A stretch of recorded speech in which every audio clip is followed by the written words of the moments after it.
Hello, everyone, and welcome back to the new episode of the Dead Realms campaign. I am your humble DM, Tyler, and we will be doing what is this, like episode 5, I believe?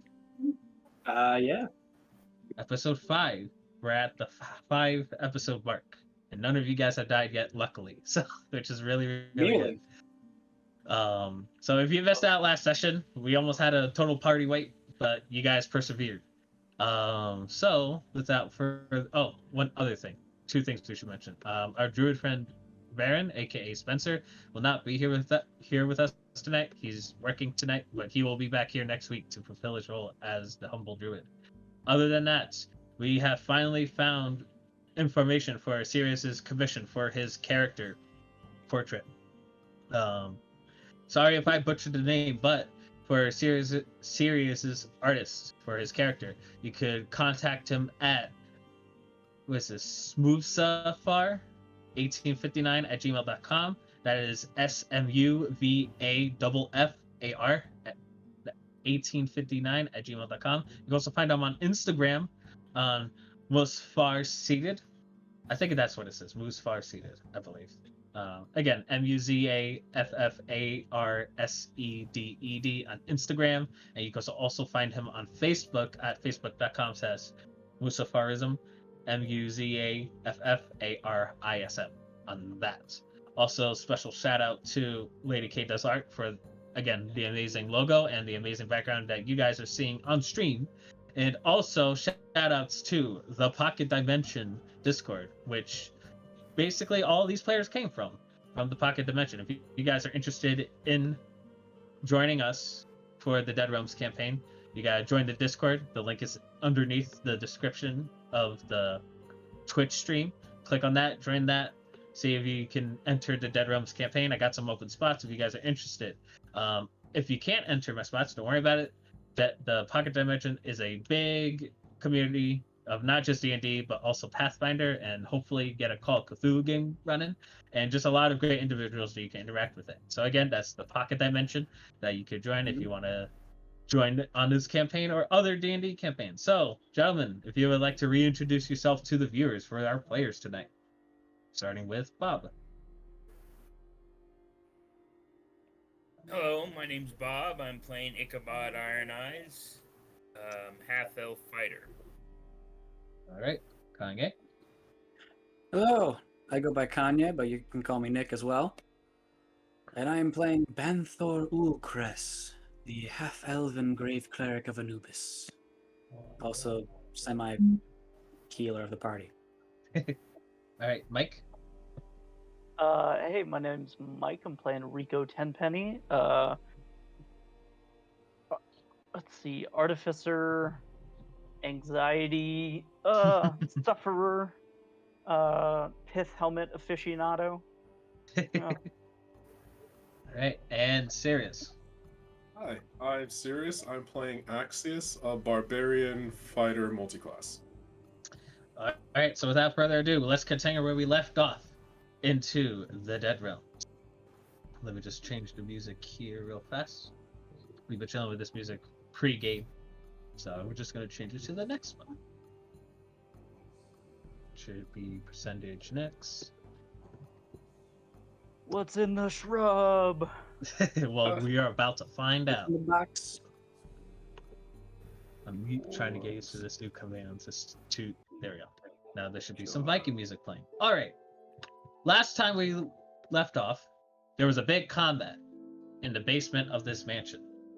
While Axius grew in giant size, trying to chase after Beatrice and successfully got Anea back and headed back, you guys were finding a bunch of weird metal worms.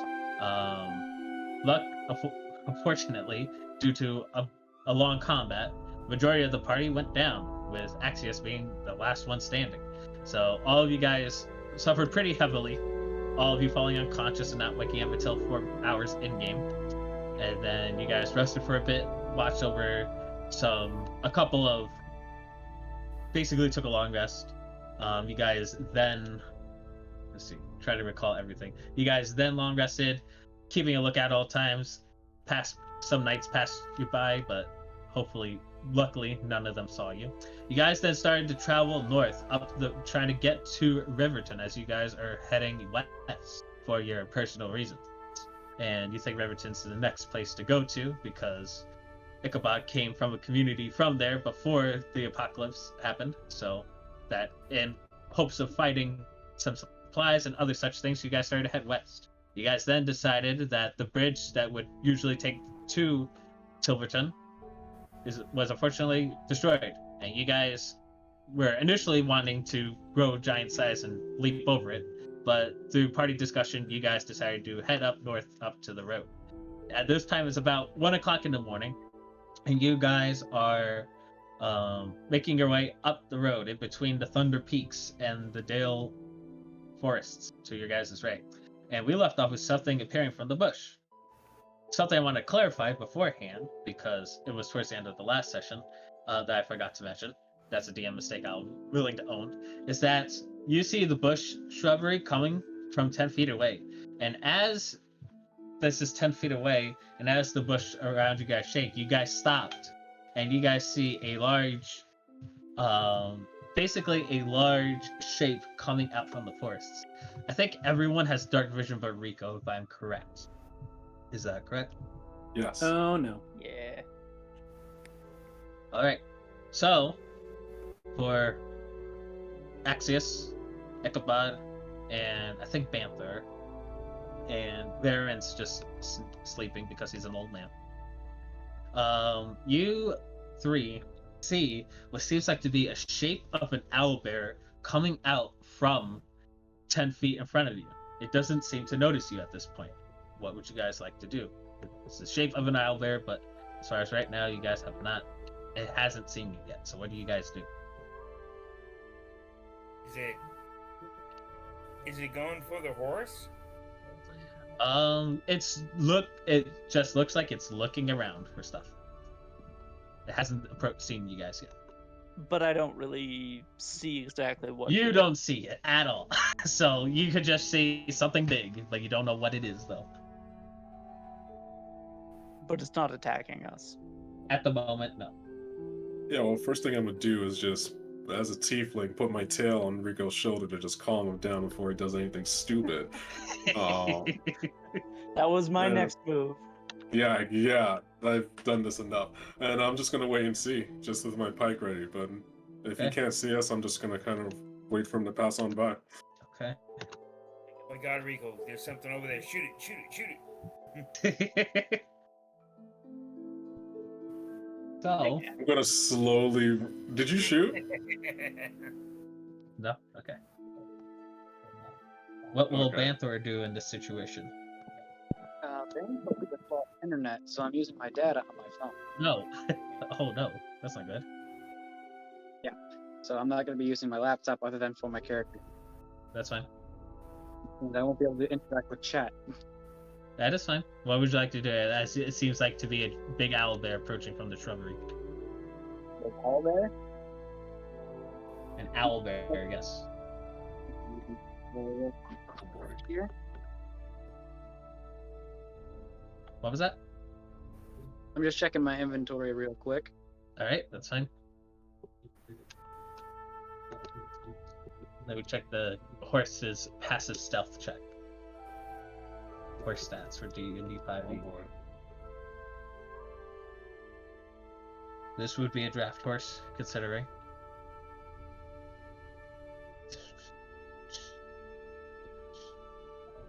Stealth would be dex, so it's a straight check. Alright. It's not Okay. a finished horse yet. That's just a draft. So it's just a regular horse. It's a beast of burden, basically. But I'm using draft horse because I can't find the stats for beast of burden. So, with that being said, its passive stealth is a 10. Owl bears have advantage on perception checks. That being said, it rolled a 12, so it sees the horse. And it goes... and it seems to growl at you, but it's not making any advancement yet. What would you like to do? I'm gonna look at Axios. At this point, Rico, you do hear the sound of an owlbear, which you're like, "Oh shit, that's an owlbear." I'm gonna continue to keep my tail on his shoulder and quietly say, no need to fight if we don't have to. We all almost died. And let's see, if I remember correctly, Ichabod is in the front with Anea, correct? Yes. Uh, Anea's being quiet and like she's kind of half afraid and kind of half amazed because it doesn't seem like she's seen an owl bear at all. Surprisingly. um, let's see, it's 10 feet in front of us. I am going to cast Thaumaturgy 10 feet behind him to make it sound like rustling bushes behind him to see if it'll distract him. Okay. So let me just see here. It's very quiet. It's not. It's literally just ruffling of shrubbery, know. the same way he did. I know. I'm just looking at the creature's intelligence and wisdom and considering everything else. Okay. So it keeps attention. It turns around. And then you guys hear a lightning strike above you. Crack, crack, crack.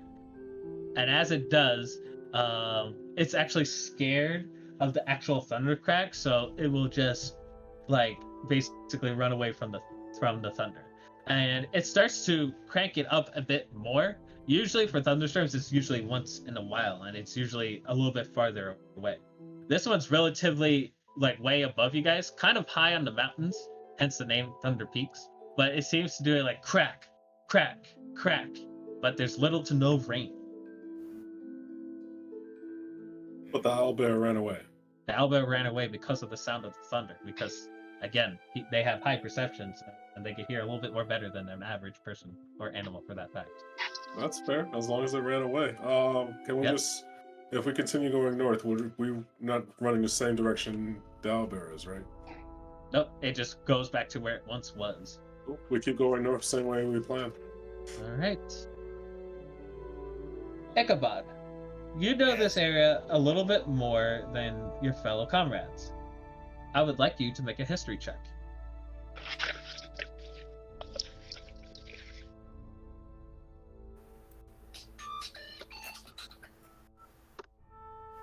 An 8. An 8. It's familiar. Usually you would take the bridge to Tiverton because you're not usually one to, travel to, all the thunder, stuff like that. And you haven't taken this route in some time, so you don't quite know as far as like the history behind Thunder Peaks and whatnot, or why there's like a bunch of random thunder strikes. Obviously, this wakes up Baron from his nap. He'll make a nature check as a druid. He will also roll an 8. He's not really accustomed to this area, so he can't give you a druid's perspective on things, unfortunate. So what we're gonna do is what we're gonna do. We're on. What did it take us to Arabelle first? Based Did we on have to go up to 10 well, over 10? glad you asked. So even though like the map I showed you guys like has accurate, for story perspectives and just my overall version of this world, usually there would be a bridge that would link basically where you guys were at that would take you straight towards Tilverton, because, and this is not general knowledge as a blacksmith, is that Tilverton was, before the apocalypse, a rebuilding town, for it was attacked by a floating city many years ago and has a really recuperated sense, and it was started to slowly rebuild itself back up from where it once was, and that's why you thought it was a good opportunity there. And so they build bridges and infrastructures that would usually cut to straighter ways there, but it doesn't seem like they've held up for obvious reasons, of course. So you guys are traveling north. It's going to take you guys about 2 days to get to the road, so for the sake of time and such, we're just going to go day 1, day 2. So here's what I would like everyone to do. I would like everyone here to roll a d12. And if any of y'all match with me or each other, a random encounter will happen on that day. This is not assuming you've taken any rests of any sort. You just long rested. So long rests will be done at the end of the day, basically. So everyone roll a d12, and then based on the result, we'll determine whether there'll be an encounter on that day or not. Ooh, there's 2 7s. I'm liking this. Let me roll a d12 to just. Let me just do this here. D12, roll for the DM. When the DM smiles, the party gets nervous. Oh, look! 3 7s. There will be an encounter on this day. So, let me just roll to see. Okay, let me just roll this d20 now to see. Jackpot. Cool. Oh, look at that, a natural one. So, because I rolled a odd number, that means, let's see, you, Rico, will roll a d6, and that'll determine what the random encounter will be for that day. Cool. So roll a d6, and we'll see what happens. That's a 1. A 1. Oh boy. Okay, let me look this up. 1 second here, folks. Ooh, that's interesting. I don't like it when you say that. We'll just turn this here. Okay. Oh, it passed. One moment, folks. Okay. Ichabod, make another history check.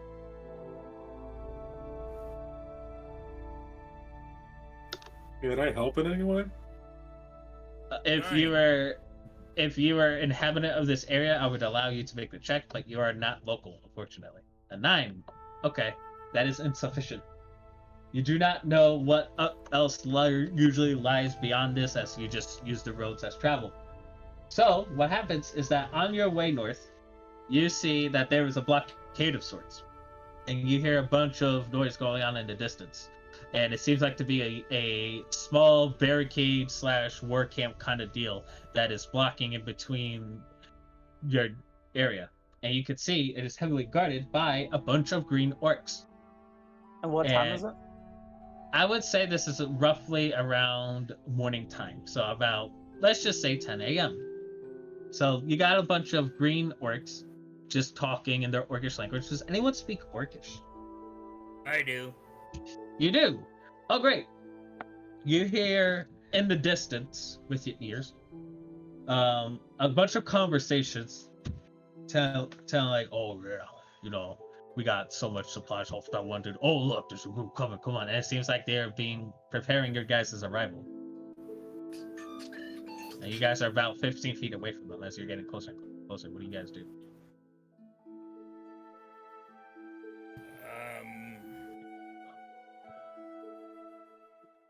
I look at Ichabod and it's like, you can handle this, right?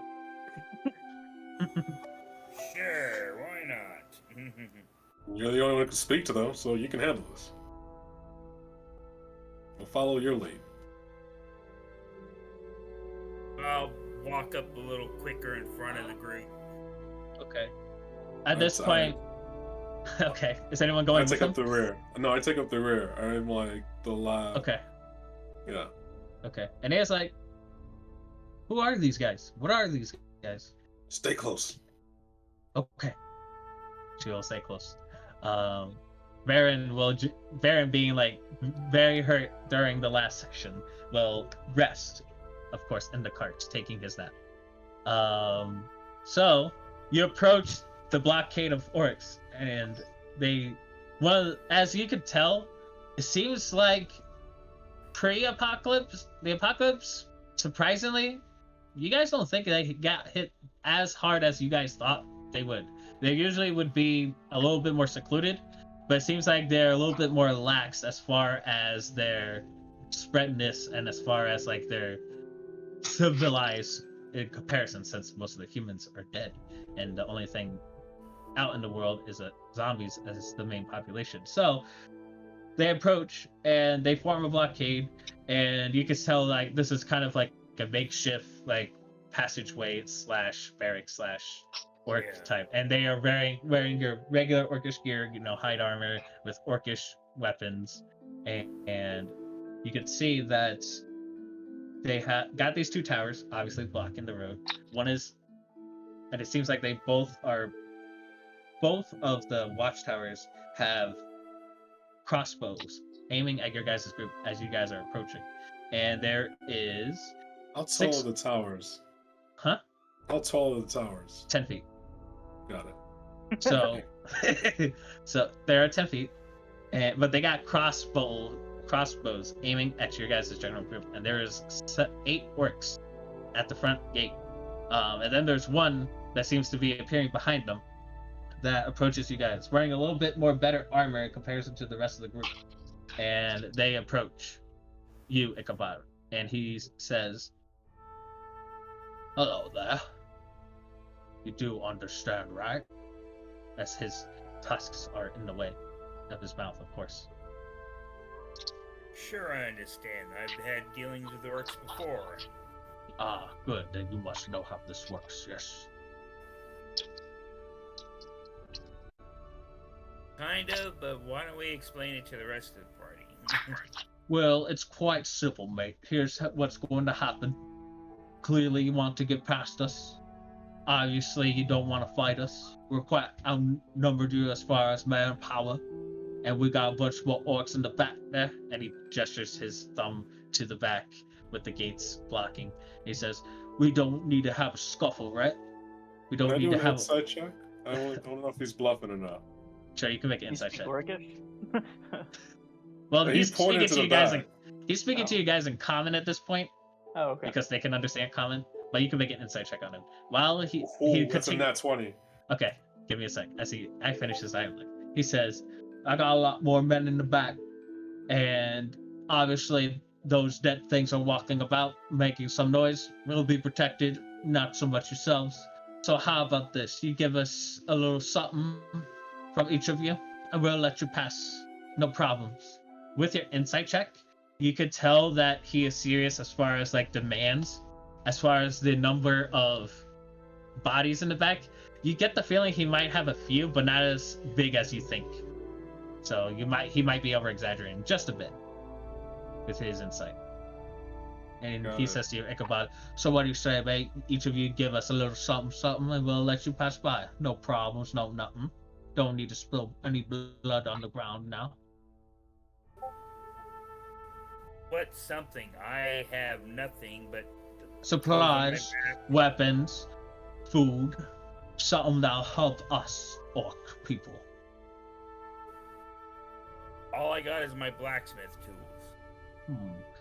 All right, you just give us that, and then each of your fellow comradians here could give us a little something, and then you guys will let you pass. Well, how am I supposed to make a living without my tools?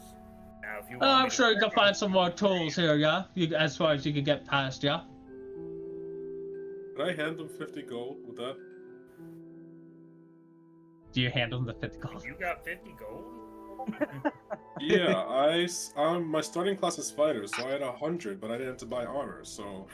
And my pike only costs 10 gold, and my shield only costs, like, 10 gold. Like, I Alright, just... I Alright, really... you give him you give him your gold, and he says, "A bunch of nice shiny things. Could be worth something. We could do something with this.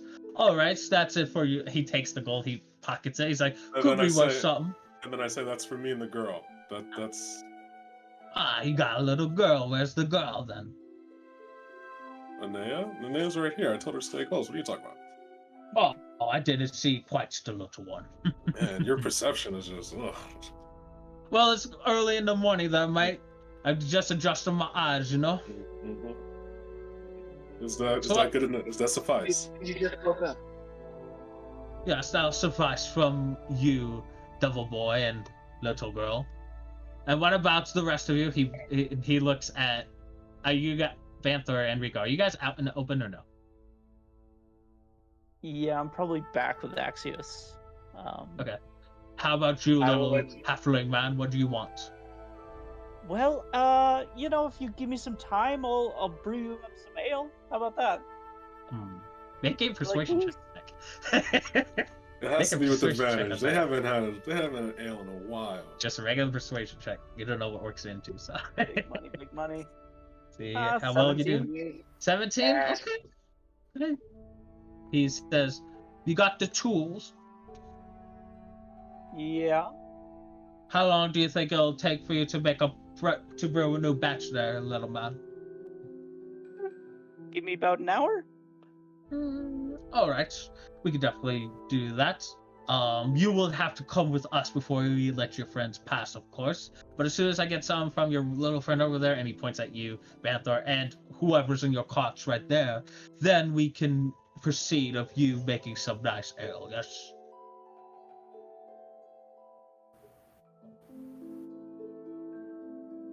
So what'd you say, halfling man?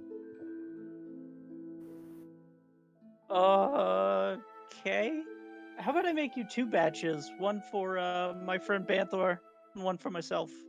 Nah, mate, that's not how that quite works. We only have only one keg, and that one keg's gonna go for me and the boys, and we'll let you pass. Okay. And what about you? And he looks at you, Vanthor. What do you got to give? Do you have any equipment that is damaged I can repair it? We don't usually repair equipment. We just combine a bunch of stuff together, and it seems to work out quite well. We're talking about materials, mate. We're letting the halfling man go in because there's not much people that can make brew. But what do you have to offer, cleric? As he looks at your clerical outfit and recognizes you as a cleric. You tend to have quite expensive stuff on you. What do you have to give? Well, Unfortunately, all my expensive items were lost when plague hit. I do, however, have a tinderbox that might pique your interest. Let me see that box there, mate. I hand it to him. He hands it to him. He inspects it. He's like, "All right, we could use this." Pockets it, and then he gives a command whistle to one of his boys, and two guards go behind the back. And Ichabod, you hear these 2 guards, and Orcus says, "Hey, old man, he's got an old man in the back, sleeping in the back there. We gotta get some from him." And then the Orcish leaders says in Orcish to the guys, "Oh yes, just ask him what he has and make sure he gives you something." And then they'll just continue to talk to Baron. I'll go through his equipment and dump whatever seems reasonable. So let me see here. Good He orc. secretly has a dragon cloak in his equipment he's been stuffing. Well, he has Good leather. orc. I have more shiny items if that should cover our front. What shiny things you got there, then, mate? I hand him 15 more gold. I was just about to hand him 10 gold. Let me see. I got plenty of gold from your previous there, mates. That paid for you and the girl, but that's because she's the little one. That'll accept as one. I need something different than gold there, mates. I could give you and your friends temporary hit points.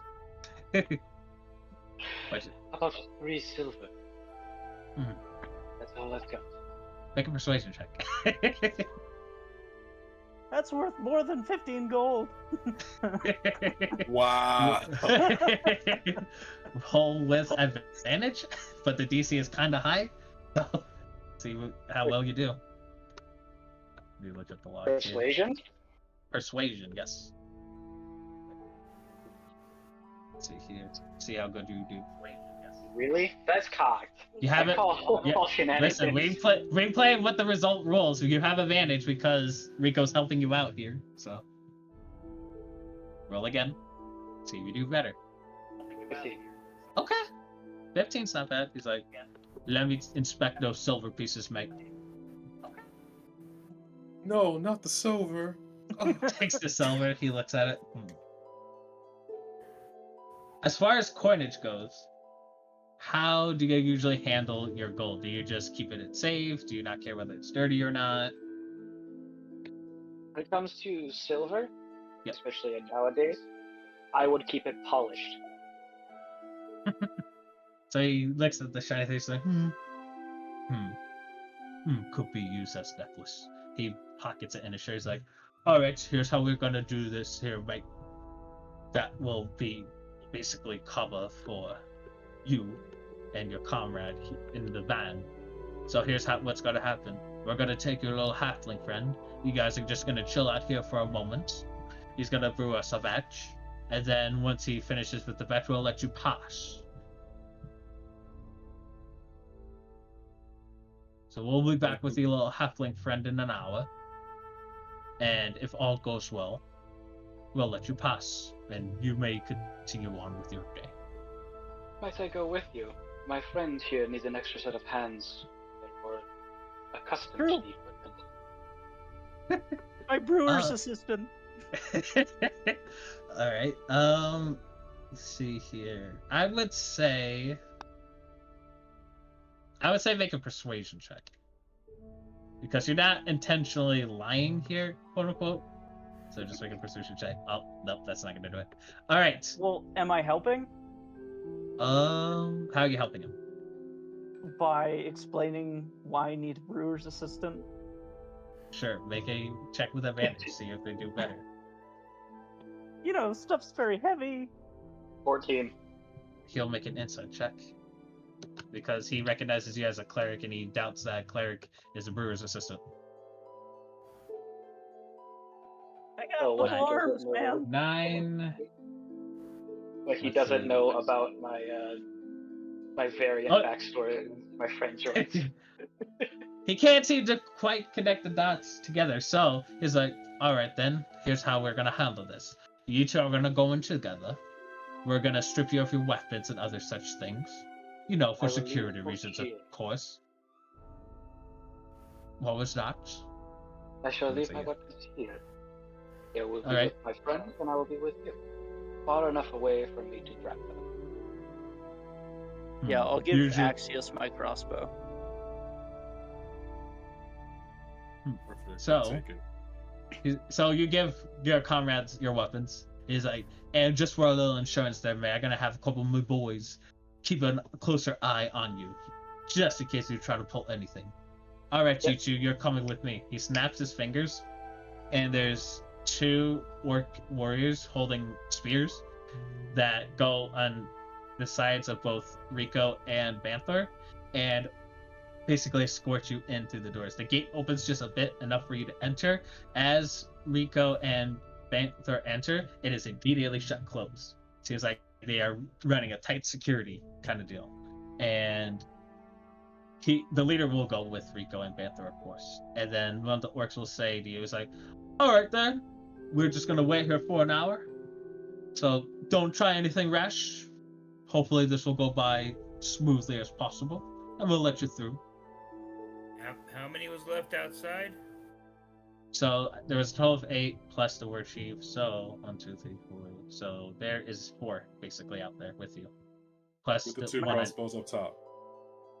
that on Are the top of it. if you look up, do you see the crossbows moving back and forth, or just stationary? So like they are still aiming at you guys.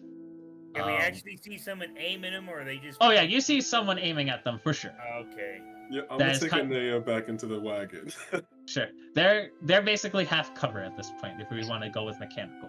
So this is gonna take an hour. So at this point, Rico and Banthor, I would like both of you to make.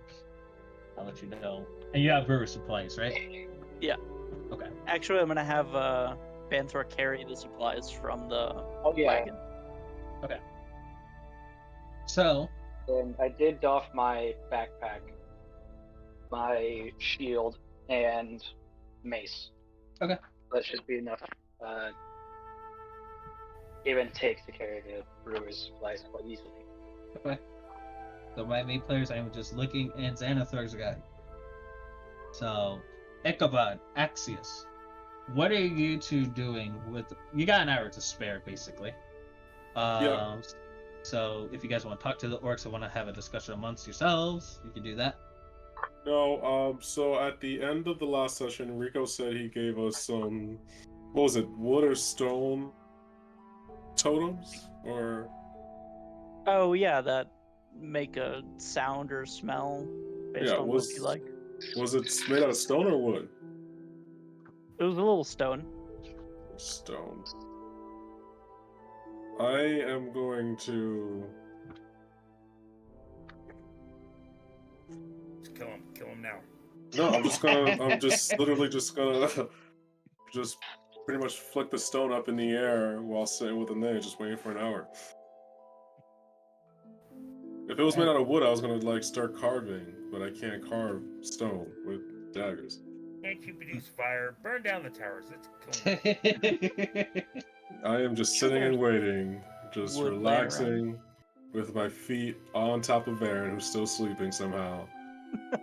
Yep. With Anae in the back of the wagon. Baron's He's a tired old man. Leave him alone. Look, you can Varen- take 2. Aaron can at least take 3. She's that good of a fighter. Let's go. I am ignoring Ichabod at this point. Varen is sleeping, clutching onto his oozes. It seems like he's been studying his oozes in his pastime. You can see the oozes like splashing around. Out of the oozes, you see the red one like obviously moving around a little bit more faster in comparison, and you see the gray one just basically stationary. You guys kind of question whether or not there's an actual ooze in there, but you guys know there's an ooze in there because Beatrice identified it to you guys.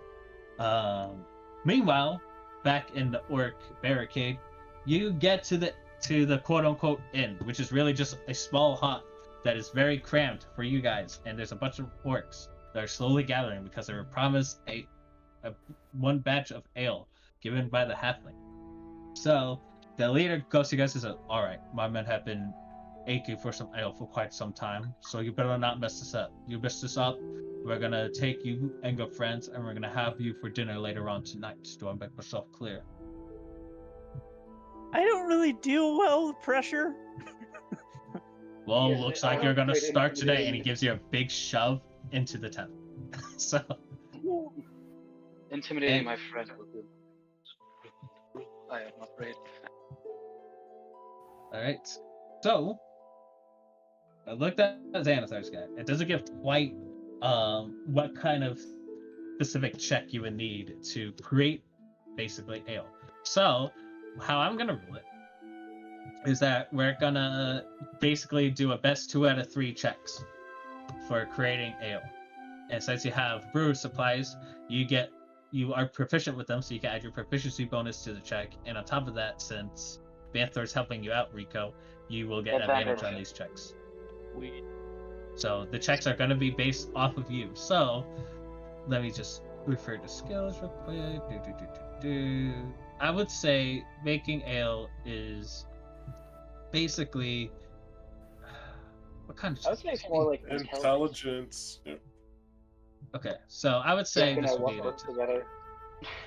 let's make 1 intelligence check, 1 dex check, and 1 con check, because it requires heavy work. And then dexterity, because there's a certain way to brew it correctly. So first, make an intelligence check with advantage, adding a proficiency bonus. So it's your d20 plus intelligence plus proficiency with advantage. Okay, so yeah, 12. 14. 14. Okay, that's just enough to identify as like, yeah, you can definitely make some batch with this. Now I need you to make a dex check. I'm not telling you whether these succeed or not. Oof, you have advantage. Oof. Yeah, Alright. that's a 10. Now I need you to make a constitution check as you are handling the work. Would I be able to give him guidance for all this? A dirty 20. I am assisting. You are assisting him, so if you want to do guidance, you can do. So roll a d4, and that'll just be applied to all the rolls. Roll a d4, and that'll be applied to all the rolls. Okay. When you want me to roll it, 4. the d4? or- Rico rolled a 4, so that's pretty good. All right, out of those 3 checks, you succeeded on 2. So you make an ale that, as far as taste, is not as good. It's kind of tastes like shitty beer, but hey, it's beer, so it will do just that. And these are orcs, so they don't have like a high quality of taste. So They haven't had it in a while, too. It's the best beer they've had. on top of that, so in comparison, this is way better than shitty lake water. And These plus aren't on top, Somali orcs? so you make the batch success. It's like, hey, it looks like you did a good job there, little halfling man. We'll get you to your people, and we'll let you pass. Does he fist bump Rico? He gives a nice pat on the head on Rico. So Cool, he's like, all super right. cool. So I put my hand out for a low 5 for Rico. he,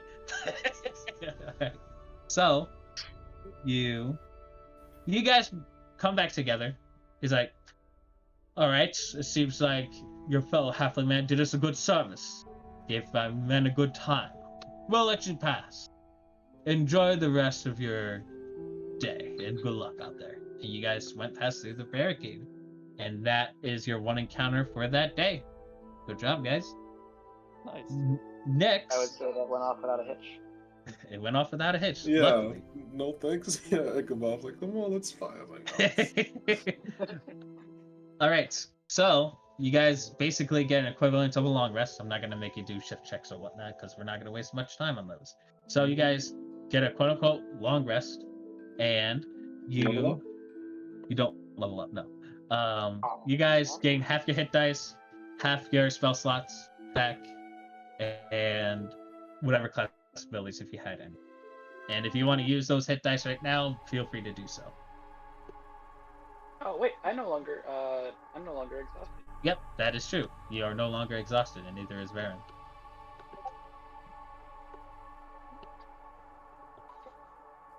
So it just big adjustments to Varen's character sheet as he gains some dice. And I'll give everyone temporary HP too. Just roll that. Okay. Varen's gonna use 2 hit dice. Actually, no, he's gonna use 1. So he gained half his hit dice back. So he's gonna use 1. Can I just use second wind right before the rest again? Yeah, you can do it. Yeah, you can definitely do Awesome. that. I'll allow that. Perfect. So in recovering half of my spell So slots, there we go. is that half of what's consumed? I know I asked. So last how time. many total spell slots do you have? I had 7. So you And I gain half recover- that, which is 3. So you recover any 3 spell slots, which whatever levels you desire to. And you all get 10 temporary HP again. All right. Yeah. Baron's at 21 out of 23, and you only use 1 hit die. So I am just down by 1 level 1 spell slot right Same. All right. Second day of travel. Everyone roll a d12 to see what happens. See if there's going to be an encounter for that day.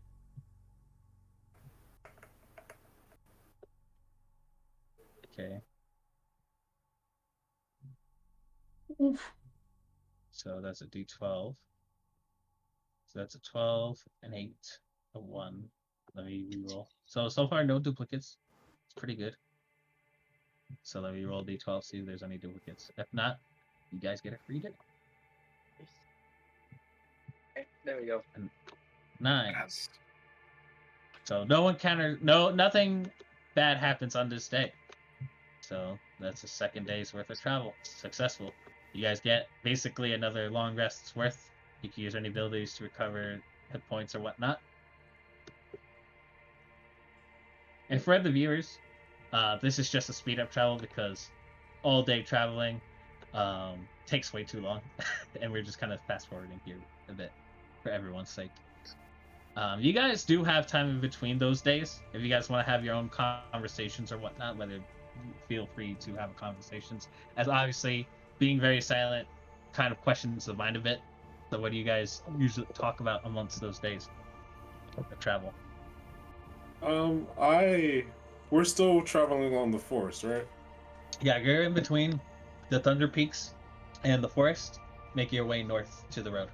Got it. I would say I would have spent at least some time, because obviously we have to stop and hunt and eat and whatnot. I would have spent some time grabbing like a small chunk of wood, so I'm spending most of my time in the back, if I'm not on guard, just carving into the wood some small little model.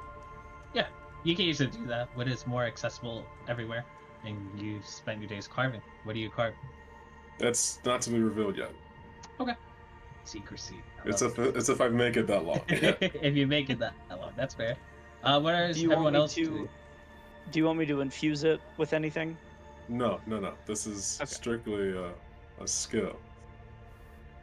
All right. So what are you guys doing on your basically free day? You can have conversations about anything. You could do short activities if you want. Varen will just sleep and study oozes again. Getting closer and slowly starting to name his oozes. I am going to say to Ichabod's, like, how far until we get everyone across the river? I'm looking at the map right now.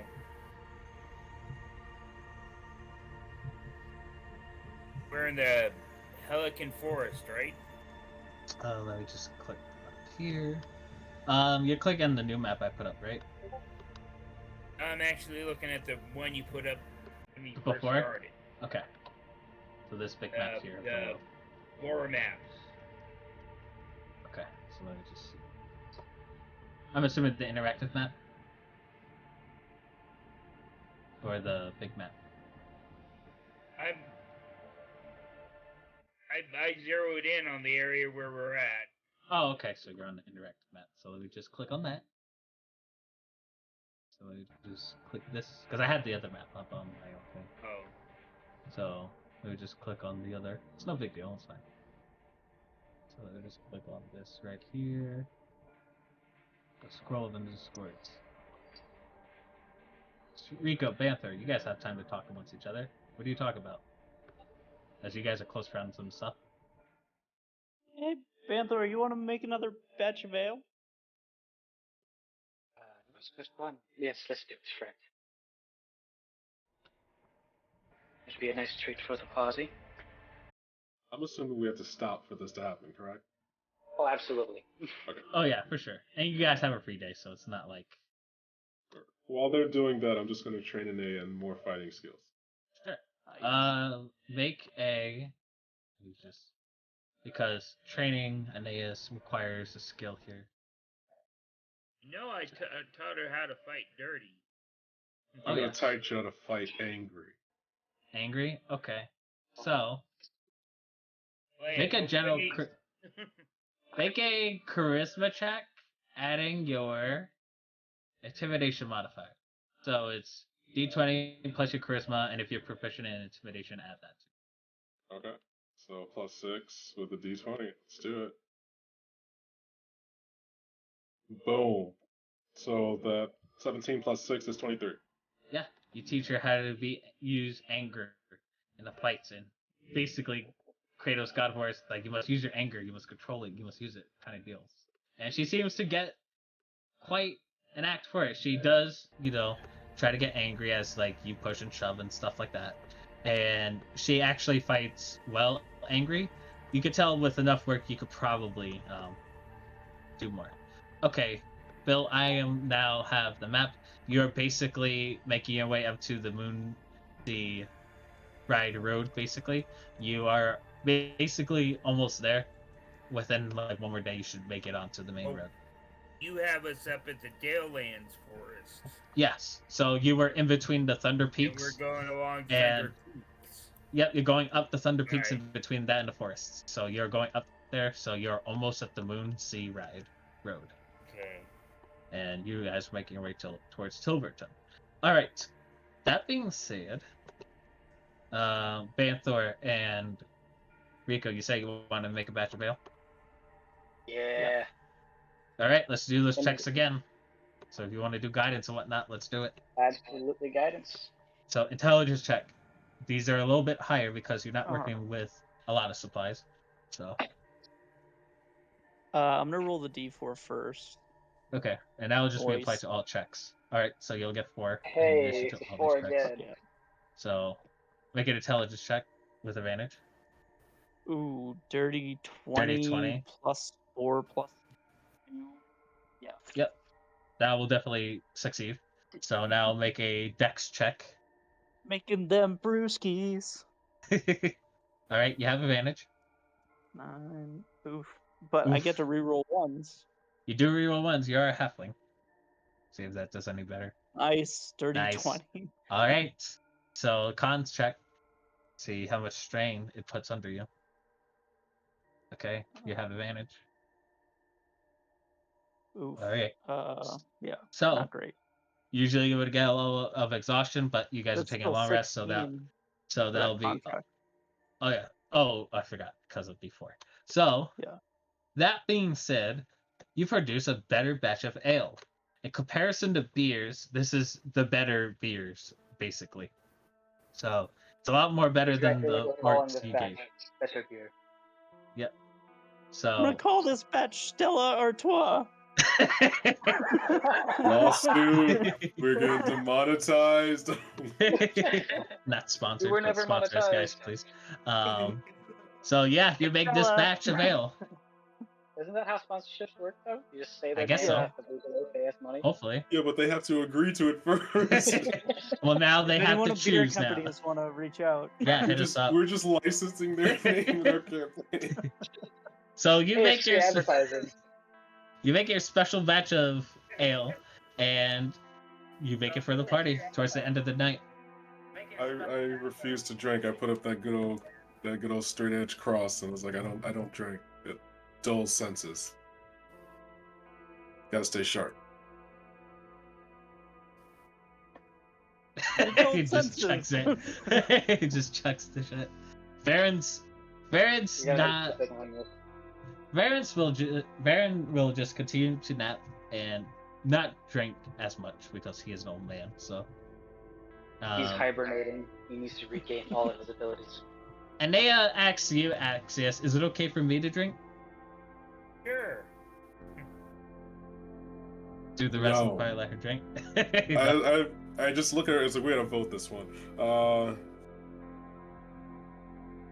I say no.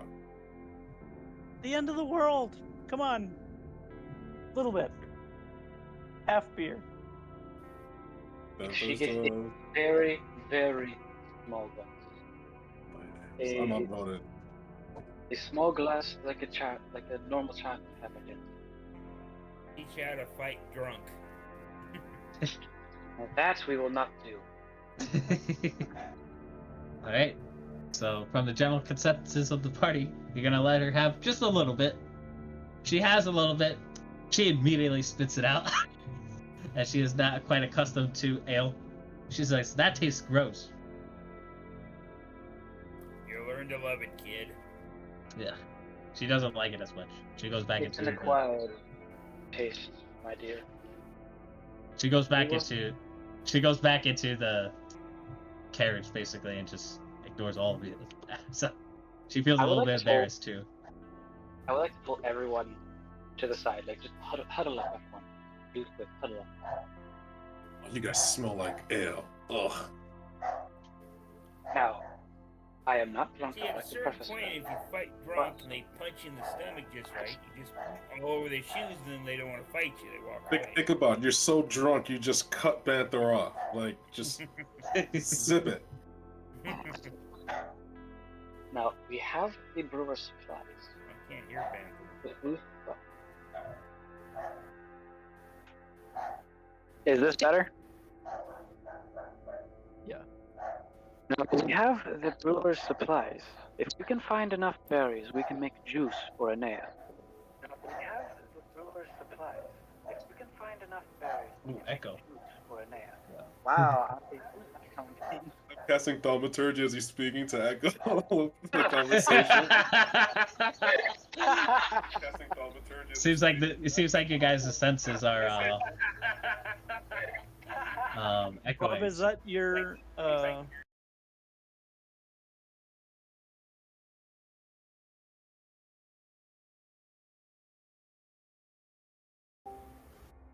Hmm. That is weird. So, you guys continue your conversation.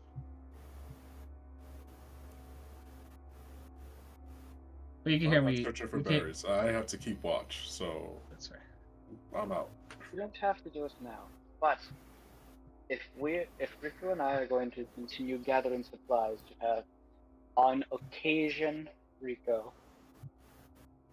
a nice cup of ale to relax and when we've earned it, we should also keep juice for Anea. easier to make? Much easier. That's up to you And if guys. we make- I'm out of this one. If we make enough, we can also make wine eventually. And maybe spirits? I'm going to the river because we're staying close by, and I'm just filling up my water skin. Okay, you fill your water I skin would, with I water. would say no, Rico, no spirits. No, to make Molotov cocktails for fighting. Rico, you genius. And also for drinking, but, you know. No drinking. Icing specifically. All right. So that was a day. It was a So- fun day. Oh, it was a little bit more of a better day of the apocalypse. So, you guys are almost there to the roads. Along the way, you are greeted by. Beatrice, I kill her. You are greeted, and this is where I'm post the picture here. So 1 second, friends. So what you guys see further ahead is 3 men on horses, all seemingly to wear plate armor. I'll just copy this. Paste. I would like to point out that I would be carrying all of my equipment on me.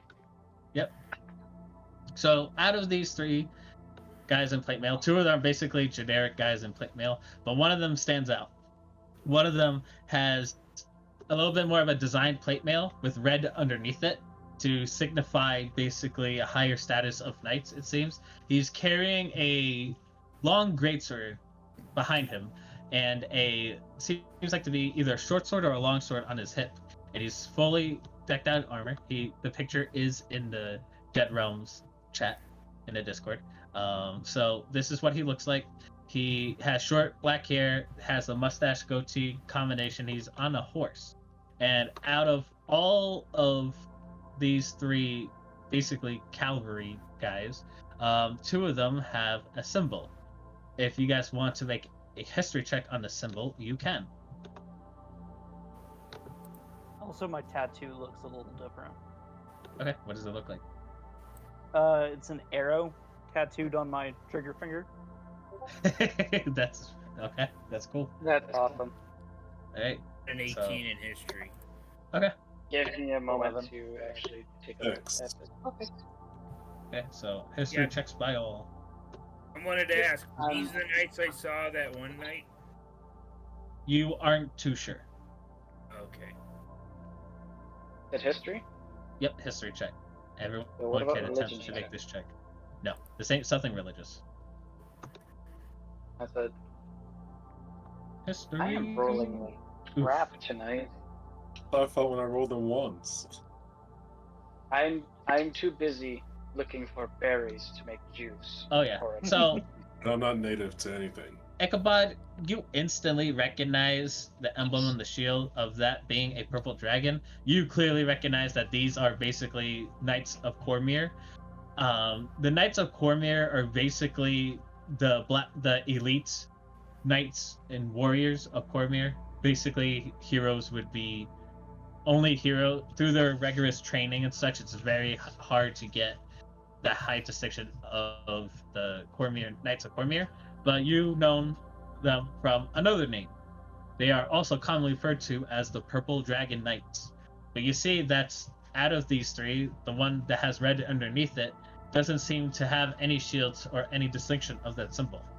And he says, "Oh, well, hello, friend." And do you guys approach? I approach and give him my full name and title. All right, Spell give check. him the full name and Eyes, title. 8th generation blacksmith, the clan Iron Eyes. Ah, part of the Iron Eyes clan. You are a Yeah, blacksmith I need that then. armor. Well, we could use your hand here in our cause. My name is Cyrus Aurelius. I am not a Purple Dragon Knight, but my colleagues are. But we are the scouts. We are looking for any potential survivors that can help us, along with whatever remnants of Cormyr is left. But we are also on a mission as well. So what brings you up to these roads? Trying to get to Everton. Ah, that's where our group is, actually. Well, It looks like you might be able to help us out. We do have some blacksmiths there, but obviously they're not quite as skilled, and maybe with your hand and hopefully with the rest of your compatriots, maybe you could help us out. But knowing how things are run at Tiverton, they basically want you guys to prove yourselves before entering. So maybe by helping us, maybe we could let you in. Okay. Have some nice food in your guys' bellies, maybe some other such things as well. I want to do And an I see- inside check. I am super distrustful. Yeah, make an Um, ins- Yeah, no, make I'm an doing instant this check. too. Yeah, go ahead. Can I add Dude. guidance to this as well? Say again. Can I add guidance to this as well? You can. To yourself. 17. Okay, 17. And just remember, because I do have the cloud stone rune, I always get advantage on inside checks. Yep. I don't trust nobody after Beatrice. That's a 14. Okay. Yeah, you guys believe him. He's saying a whole honest to his word. All right. Shall we follow you then? Right, so we are looking for a woman. She has stolen a bunch of our magical items, and we've been trying to track her ever since to get those items back. She is half elven with blonde hair. Seems to be dark around the eyes. She goes by the name of Genevieve. Have you seen anyone like this person? Is he describing Beatrice? He's absolutely has to be. Oh, you asking Is the he- DM? I'm asking the. Yeah. I'm It going to say sounds- yes, we have. We've run across her. We had to flee when she set us into a trap.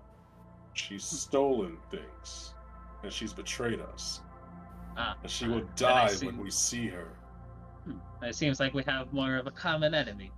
As much as I like to kill her myself with my handy great sword, fortunately, No. With my bare hands. He's fucking He- serious. he kind of looks at you. He she kidnapped Anea. She is dead. Well, it seems like we have more of a common enemy then. What did she introduce herself to you guys as? Quite curious. Beatrice. Not only is she a thief, but she seems to be a liar too. Well, we'll find the truth eventually. As much as I would like to kill her as much as you do, however, our leader requires her to be alive. He has some questions as far as why she went about stealing such items, and I'm assuring why she would probably steal some of your guys' items as well. Good. She didn't steal from us. She tricked us and left us for dead. Well, she did try to steal the girl over there. She stole our trust from us. And she's That's- stolen that's what our the heck trust is from he- us as well. So, you help And our us catch this. bootifying. So, What's her name again? well, The- she the- called. ultimate- Well, she went by the name of Genevieve when she was within our city. And you just told me that she goes by Beatrice, so it seems like no one knows what her name is. But if you help me catch her, maybe we'll find out. And get those boots back. Yes, those boots, and also she has a couple of other magical items, one of which is very personal to me. So, are you willing to assist us? Sure. I say yes, yeah. Yeah. I am in. If you can resupply us, sure. Yeah, we could definitely resupply you back in town, but let's start our hunt then, shall we? And he kind of leads the way. So you got 3 Wait, we're not cavalry going men. back to the city? No, he said because he said that We have to We prove have to prove ourselves. ourselves. you have to prove ourselves because he By says hunting that Beatrice? Right. Okay. No, Right it's now, a different yeah. hunt. he said he kind of sees her face and he says, "Well, there's one less thing to worry about, so you don't have to prove yourselves again. And plus, I can put in a good word for you all." Alright, So let's that- go. Okay. All right. So I would like to point out that I have an entire full page of just notes right now, and we're not even over an hour, or just over an hour in the session. Power of role playing, Nice. man. Yeah, man. That's D&D for you. All right. Only the important stuff. I want everyone to make perception checks to see if you can find any distinction of finding Beatrice. Can I Oh, do it man. with advantage because I'm motivated? No, everyone makes separate checks, but you get 3 additional rolls from the Cavaliers to assist you guys. I will Here's be 1, using guidance on this. Okay. Uh, 2. 9. Wow, I'm rolling low too. That's a got a 13. 31. All right. So let me just check all you guys' groups. Oof, oof, oof. All right. Damn, those are low rolls. Rico, is that a natural one? No, Man, that's this woman That's is a dirty one. slippery. damn. She just slips through her fingers. Let me roll for Nada. Nada can help. And Nada can help out. Why not? Did the girl roll? Yeah, I'm gonna roll for the girl now. She's not doing so hot. And let me roll for Baron. Perception. I He has a think, plus I 1. think I'm going to be using physical Woo. dice tonight. Alright, so that's there's 12, 5, 6, so there's 9. Yeah, but yeah, it's not looking bright. So you guys search, basically record as you guys are searching for like 30 plus minutes, and getting notes from the knights, hearing rumors about a woman going through the woods. You guys investigate the woods around. Unfortunately, you guys don't make any progress as far as finding her, but you do see like other tracks that doesn't seem to be humanoid. You see combination of animal tracks. You see a combination of what seems like to be drag marks, which indicate obviously zombies were around somewhere. Now I want everyone to make survival checks because you can't find specific. So I want everyone else to make survival checks first. Hey, I can use guidance on this one too. Yeah, you can use guidance on this. Halfling luck. Halfway luck, yeah. are you giving guidance to Better than everybody? It's only once Only per- to one person, so he's giving it to himself basically. I've been rolling like crap, so. Hey. My perception's a +5. So that's Survival. 26. Oh, sorry. 26? It's survival. So. On the character sheet. No, I have to move my camera. I got a It's still a dirty +5 for 0. survival. But Got still a 26. dirty 0. So what you rolled there, Banthor? It's +5 survival. Rolled an 18 with 3 guidance, 26. 26, nice. Okay, so this is for guard number 1, Cavalier number 1, excuse me. Cavalier number 2. Wow, 2 tons. Cavalier number 3. Natural 1. This is for Anea. Wow, 3 10s in a row. That's crazy. Wow. That's ridiculous. This And one's now- gonna slip away with my damn boots. Varen rolled a natural 1. Oh, So, luckily, luckily the Cavaliers, with their solid perception, and you, Banthor, and let me just double check the rolls here, and And Ichabod, and Rico. So yeah, all of you can recognize distinctly out of all the tracks that you've been finding, you seem to find one that seems to match the foot pattern of Beatrice, or Genevieve, or whoever this woman is, and you guys follow them. As you do, I want everyone to make general perception checks to see what is around you. As you guys are following the footsteps, you guys might see something. Nice. Which one are we rolling? Perception. 14. Okay. Another 18. Okay. 1, 2, 3, I'm gonna 4. murder this woman. All right. Respectfully. So, respectfully, Always Yeah. respectful. you guys hear a bunch of seems like the sound of zombies in the distance, and you guys at this point, the Cavaliers and Cyrus says, All right, men, it looks like this is where we depart our horses. They jump off their horses, they gather their gear, they slap their horses on the ass, and the horses run off. He's like, all right. He looks at you guys and says, don't worry about them. They're trained. We could contact them when we need to, getting them to a safe distance. And they gather their stuff. And Look at our horse. Why can't you do that? I recommend leaving the carts here, along with the child and maybe the old man in the back. Hey, Cyrus, quick question. You guys wouldn't have to have halberds back in town, would you? Oh yeah, we got some halberds. Oh yeah, no. Let's do this. I'm motivated. All right. Make one thing clear though, that when we do find whoever this woman is, my boss wants her alive. Yeah, alive, and just Broken toes. unable to run, unable Who's your to boss? have their faculties about them. Yes, but alive. Our boss is, referring to my notes.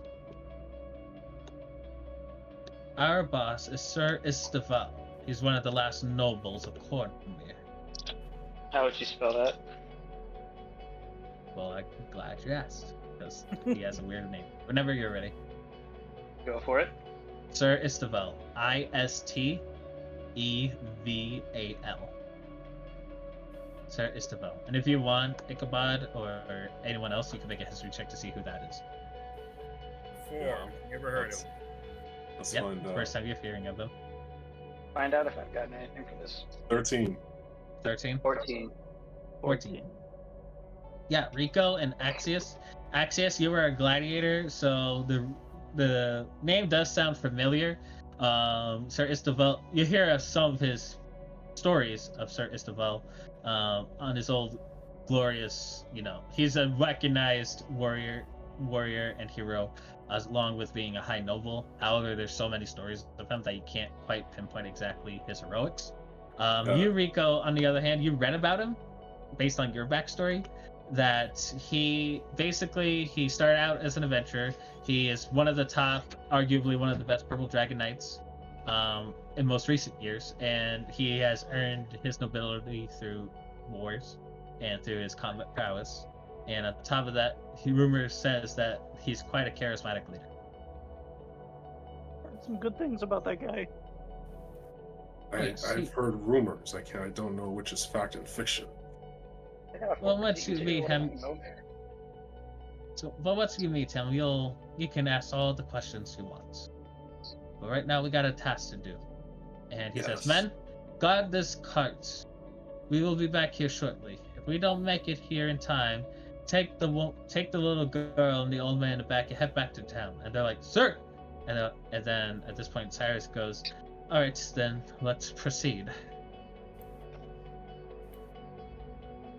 All right. So, I want everyone to make stealth checks now.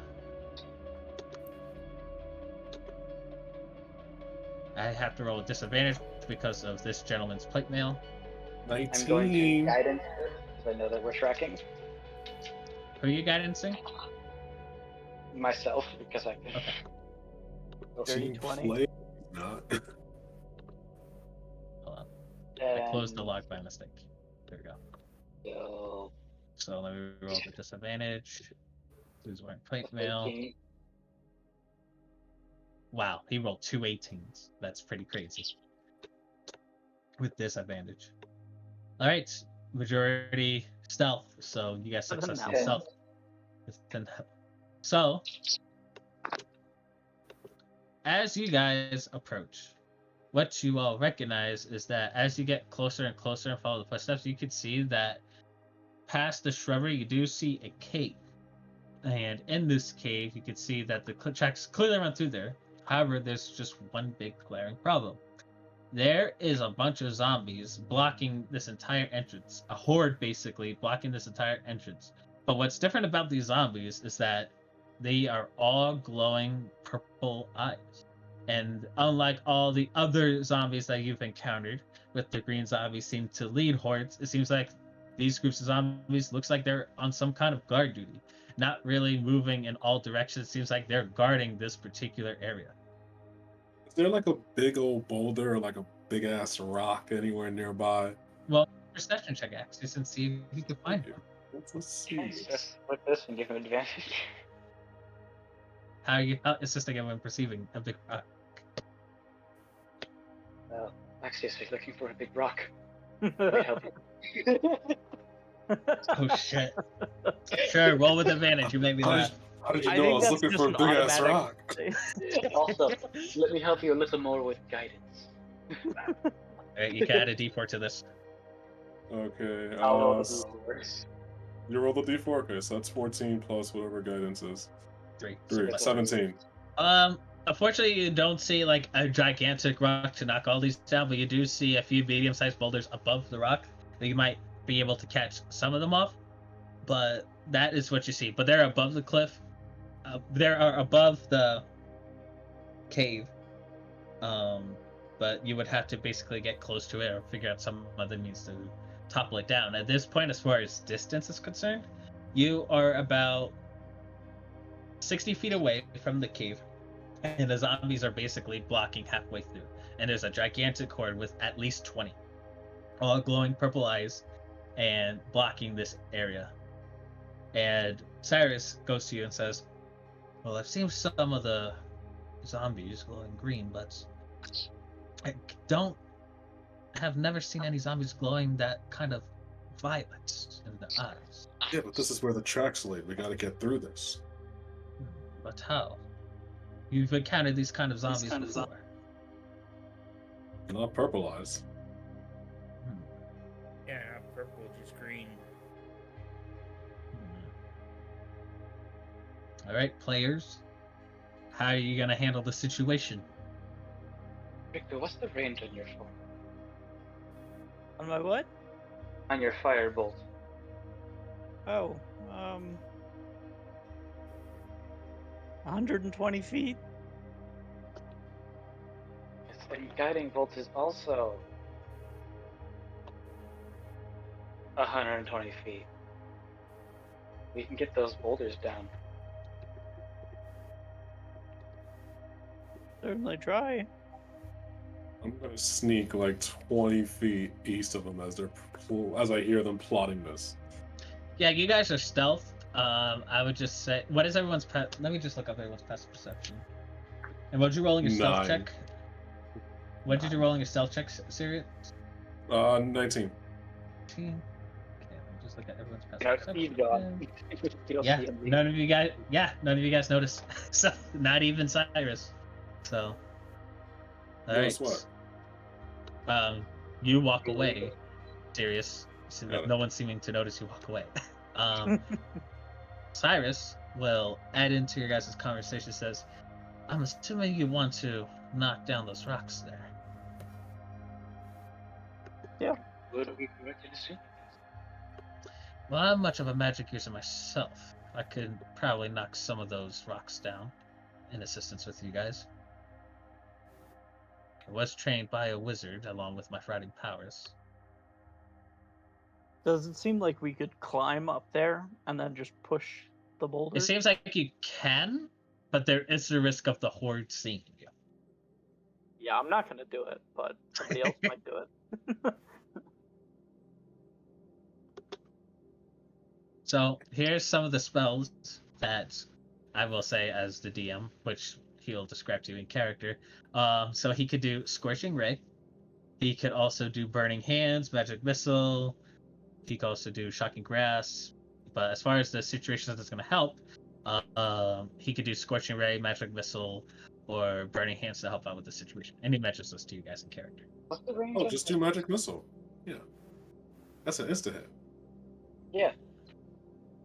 And it's a As- couple of those darts too. It really help. Magic Missile would be ideal. However, as far as it's going to be a while, that horde of undeads are going to see us coming. They're going to go to. It seems like, and he looks at them, and just being a general warrior, he knows that in a guarding formation, if he says, well, if these are they are basically guarding whatever this entrance of the cave is. So I highly doubt they won't see the magic missiles coming. But they will see it, and they will probably want to investigate if they have a brain, that is. Can't Banthor chase him off with his undead thing? Undead, turn undead. Turn Yes, undead you are a would cleric.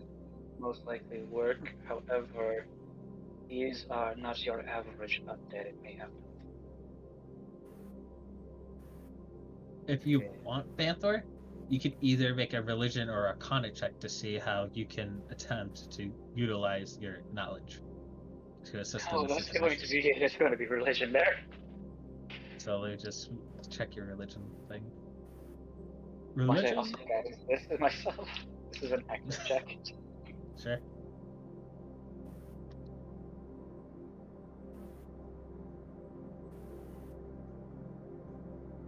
Alright.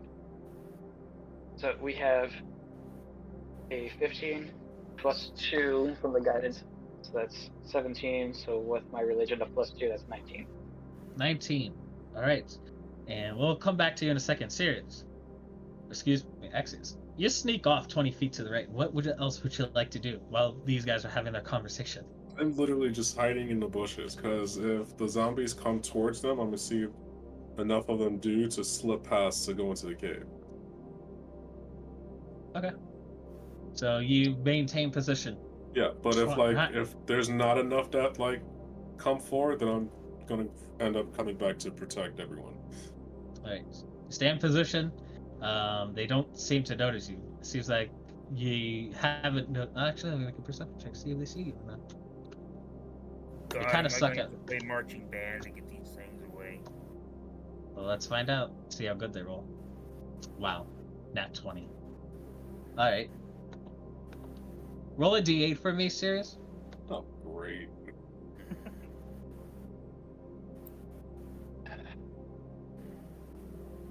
Seven. Yeah.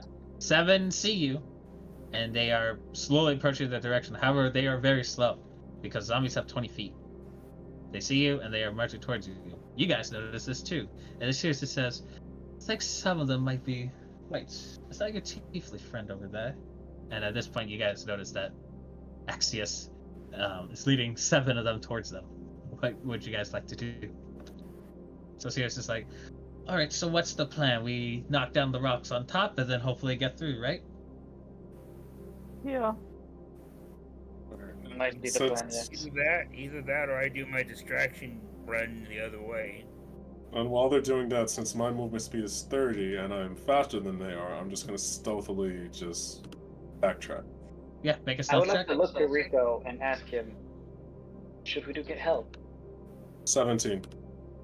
We got this. Let me make a perception check for the zombies because they're actively searching. Yeah, they don't see. They go into the direction you were at, but at this point, Axius, you have returned to the group before you guys were able to take action. And the 7 zombies that were heading towards your direction go there, and they're like, what's everyone's passive perception? I got a So 15. Okay. All right. So, okay. So as far as you know, you guys hear them, and then they seem to go back into formation.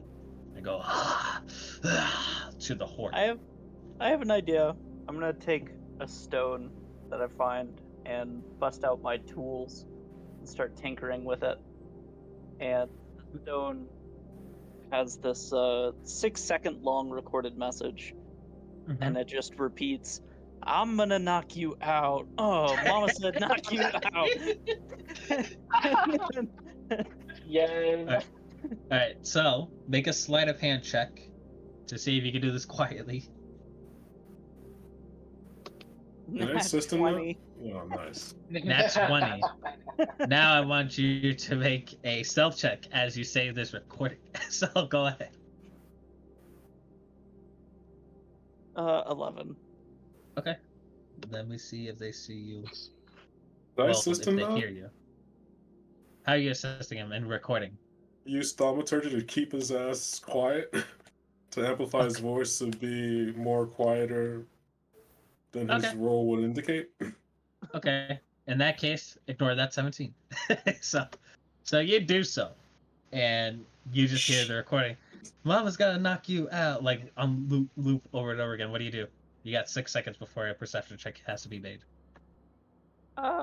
Axes, you want to throw this on the other side of the I am- zombies? Take it, throw it as far as I can. In which direction? Then we can drop the boulders.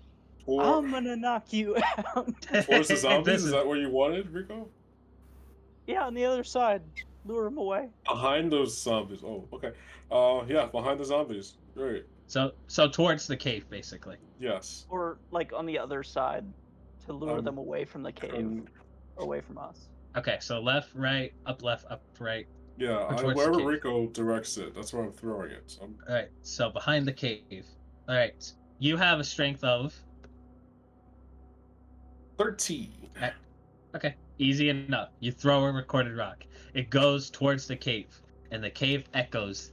Mama's gonna knock you out over and over and over again. As so, half of the horde goes to it. You hear a bunch of and as it seems like they are communicating as well. Now, And half of blow the up. horde goes towards this recording. There is about 10 on guard and 10 going towards the recording. destroy towards the rocks cave. now. Do it. All right. Destroy the And rocks he- down. Who are you saying this to, Sirius?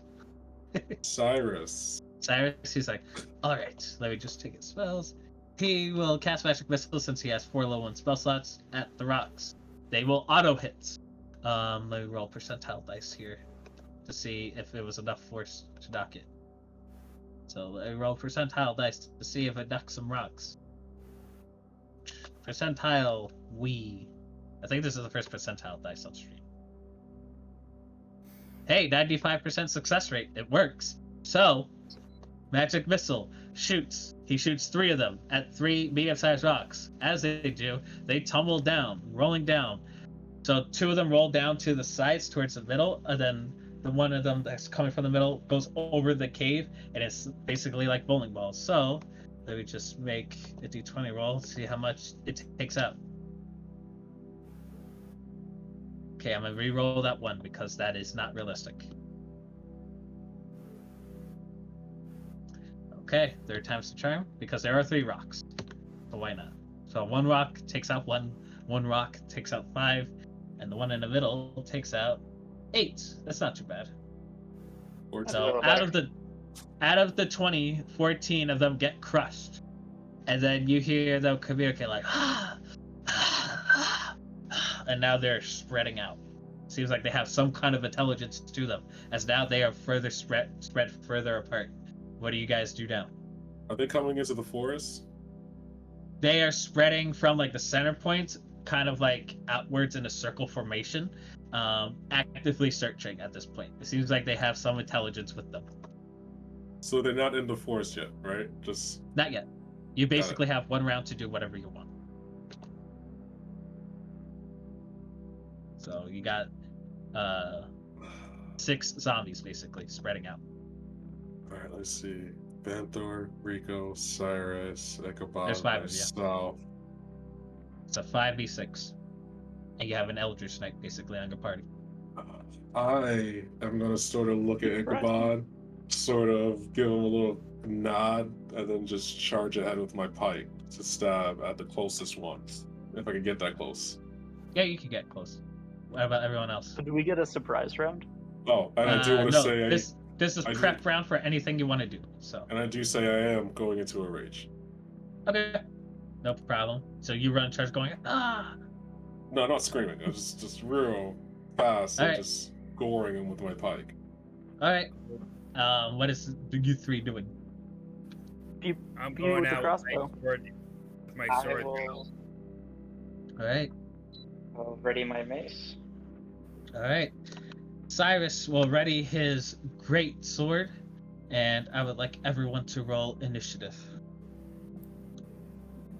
Let me just change the music here. Let me see if I change the playlist. Maybe it'll change in there. Let's see if it works. Wait, what? I can't Don't worry get about it. Oh, Ooh. See. I see So what do it we is. get a surprise round before the initiative order? Yes, you do. So 1 second. That's an Good, 11? because I rolled a 3. I don't know why they give me percentiles. It's weird. Yeah, 11. Okay, 1 second. Oh man, if stealth wasn't involved, I was like, I run out screaming, Leroy Jenkins! Alright, so let me just roll initiative for. I'm going back and forth between character sheets and creatures and D&D Beyond. So if I'm slowed down a bit, that is why. So let me roll for Cyrus. Weave. Hey, he rolled a natural 20. Plus 1. So you rolled a 21. Axius, what you roll? 11. 11. Banthor. I rolled a 17. Rico. 3. Ichabod. 5. Alright, let me roll for the zombies.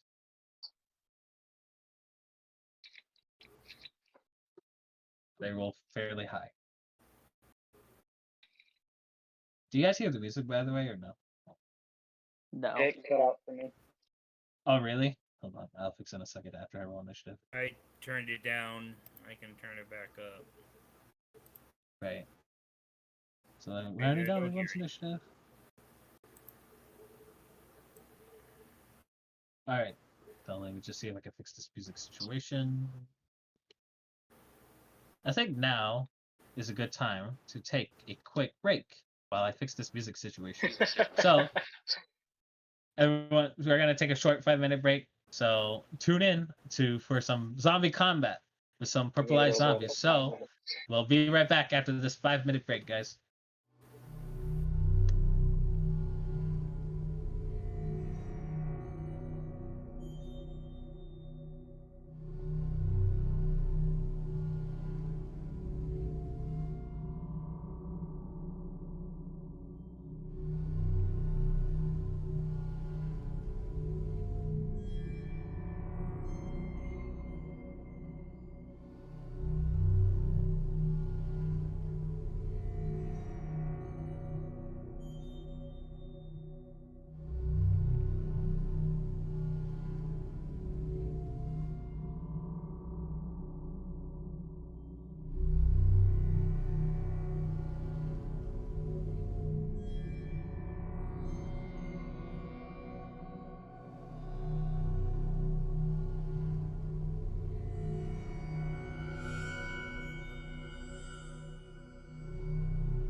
3. Goodell, counters it down.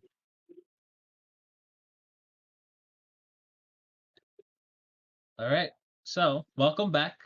We had a situation during the break. Mike had to leave due to a family emergency. So, hopefully, everything will be okay for Mike. But we will try to continue the game as best as we can from here. So, without further ado, let's get back to where we were. Let me just play the music here. We got the music situation fixed at this point. So, without further ado, we brought food.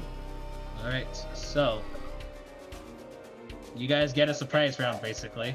Let me just go to the character sheet of Panther while I'm doing it. So, Axios, just make an attack roll on whatever their zombies. At this point, they're kind of scattered apart, so you guys could basically go 1v1 against them.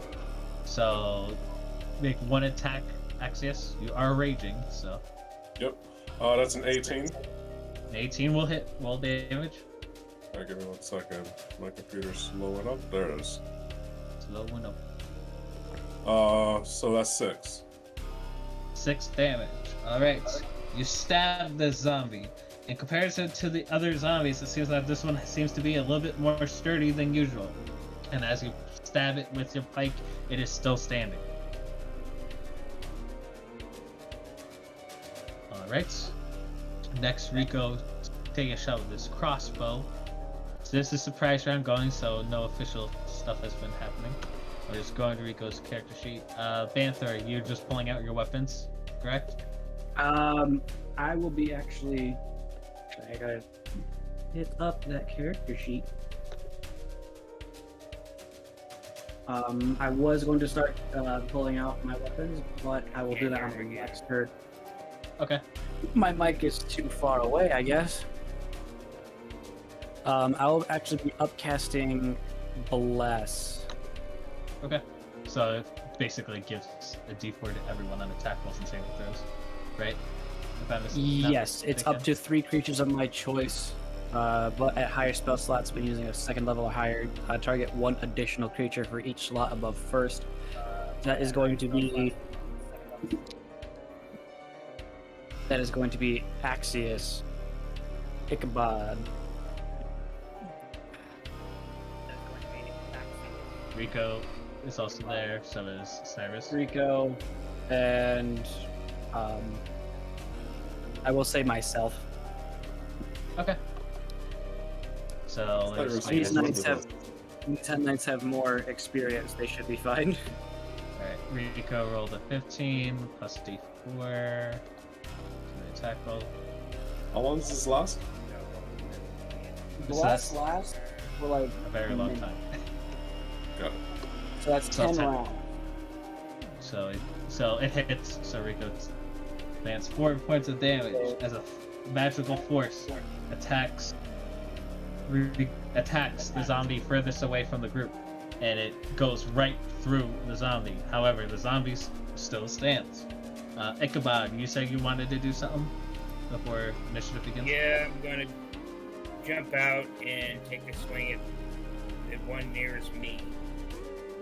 Alright, make an attack roll. You get 1 attack. So Plus 4. plus 4, and you get a d4 per bless. 12 So that's- armor class. Yep, that hits. Roll damage.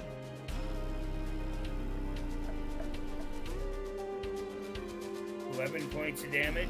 Ooh, nice. So, you slice at him with your +1 longsword, and it does some significant damage to the zombie. However, they're not your average zombies, so they don't go down as easily, it seems. Do I get my two-handed attack? Not at this round, because you're just popping out of the woods. Let me see. Let me just look at Cyrus's stuff. He will just make a single greatsword attack. So I just roll d20. Ciao. Alright. 8 plus his stuff. That will hit. Then roll 2d6 for his greatsword.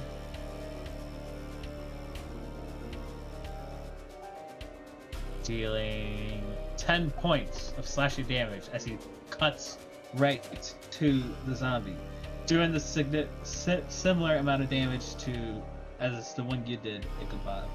At this point, surprise round's over. Top of the initiative. It's Cyrus' turn since he rolled the highest initiative. He will cast. He'll do a shocking grasp. So let me just make an attack roll here with this modifier. I'm switching through tabs like crazy, like a madman. Shocking grasp.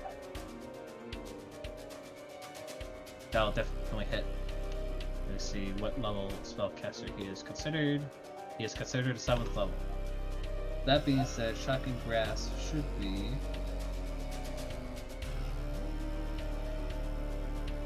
Because he is a high level spellcaster.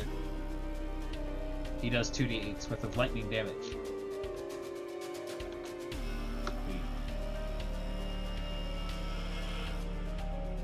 He does 13 points of lightning damage. He'll go, "Ugh!" And then you see his hands electrocute, and then he'll just punch the zombie with the electrocuted hand. And as he does, this zombie basically gets fried, but it's still somehow standing. At this point, it is the zombies' go, because they rolled a dirty 20 on initiative. So, all of them will attack you once each.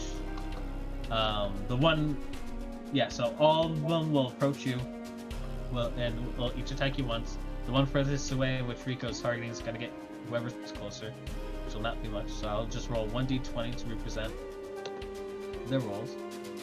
So d20 against any of you guys in armor class. So they rolled a 14 to hit. No. So based on nope, doesn't hit Axios. It will hit. Nope, Banthor has a shield out, so it will not hit Banthor. It will hit Ichabod, and it will hit Rico. It will not hit Cyrus. So, that being said, reading the stats of this creature here. Sorry for the viewers, I'm just switching through tabs like a madman, so. Where does it say average damage? Here we go. So all of you take. Hang on. My stuff is loading very slowly. Okay. So all of you take. Whoever got hit takes 6 points of bludgeoning damage, and Rico and Ichabod must make a Constitution saving throw.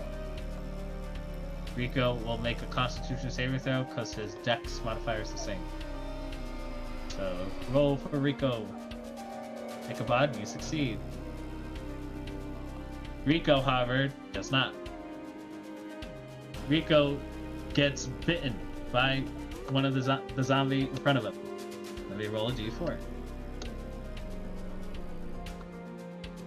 4. He gets bitten on the left arm. He is considered infected. So he takes this damage. He was 1 off from succeeding. It's a legit 50-50 chance. Wait, did you use Bless? Because that is on saving throws too. Oh yeah, Bless. Yeah, with Bless he will succeed. So, regardless. So, he needs a 10 or more to pass. So, thankfully with Bless, he is not infected. He still takes 6 bludgeoning damage. Oh, Jesus. Not like my job, but I had a When mouthful. he take that off his temporary hit points? Yeah, it takes the temp first, and then... How much? I didn't hear how many temporary hit points we got. You each got 10. Got it.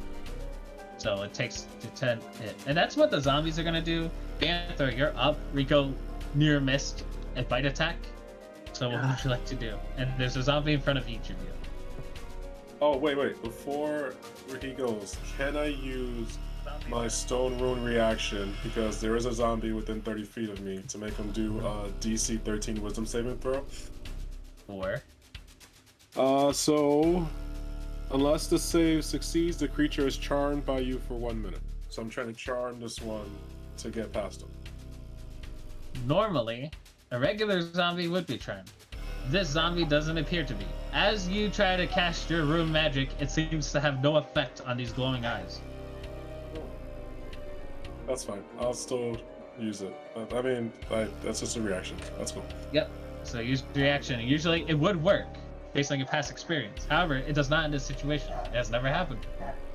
I will remember this. Banthor, you're up. There's a zombie in front of you. What would you like to do? How directly in front of me? Like 5 feet in front of me? They're in front of, like right in front of you. Alright. Like right in front of you. What are you doing? So, sorry, I'm thrown off by Bob's echo. That's all. I will pull up my mace as an item interaction,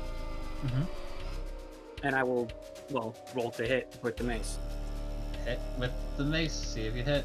Not that hard to hit zombies, but we'll see what happens. You do have less on yourself. So. For attack roll as well.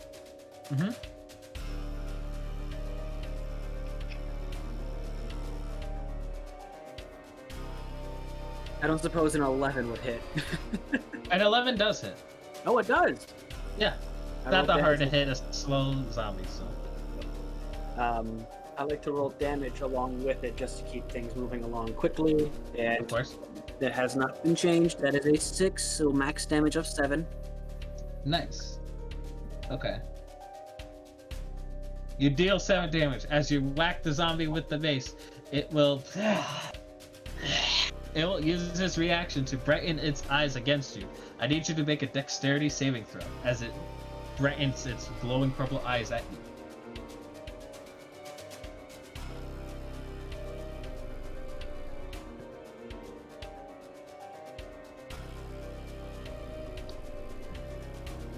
Back to my What is it? abilities and saves. Let's All make right. a dex save I said as dirty it 20. brightens its eyes. Dirty 20. You managed to block it real quick with your shield.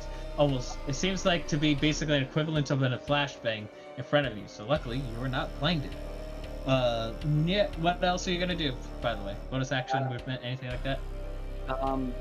Bonus action. I'm going to save my spell slots and not conjure my spiritual weapon, so that'll be my turn. Okay. All right, that'll be your turn. Axios, you're up. There's a zombie in front of you. What would you like to do? Stab at it with my pike. All right, attack roll, good sir. Would you like to reckless? I don't have reckless because I am not at that level of barbarian, but I did roll a nat 20. Nat 20. Nice. So you take the max damage plus the die roll. So that's 13 plus the d10.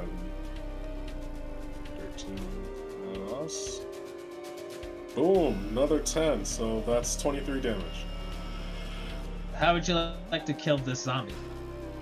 I would like to pretty much impale it down from here to the top of the head with the pike. And you do so. You plunge your pike up towards the mouth. It goes, and as it does, and as you pull it out, it's like guts and whatever's in its mouth starts to pour out like a fountain. And it goes. It seems to react to the pain, which is actually quite weird because it usually doesn't react to pain as much, and it just and it plops to the ground. Yep, Before he that's all dies, it does. am I able to ask, like, can you understand him? You say this as it is falling, and it dies right in front of you, and that's all that it does. Alright, I didn't use still any of my move. movement. Is there any zombie in front of me where the cave is? So there is a zombie approaching your group, the one that Rico shot before. So you could go after that one if you want. That's the last one left?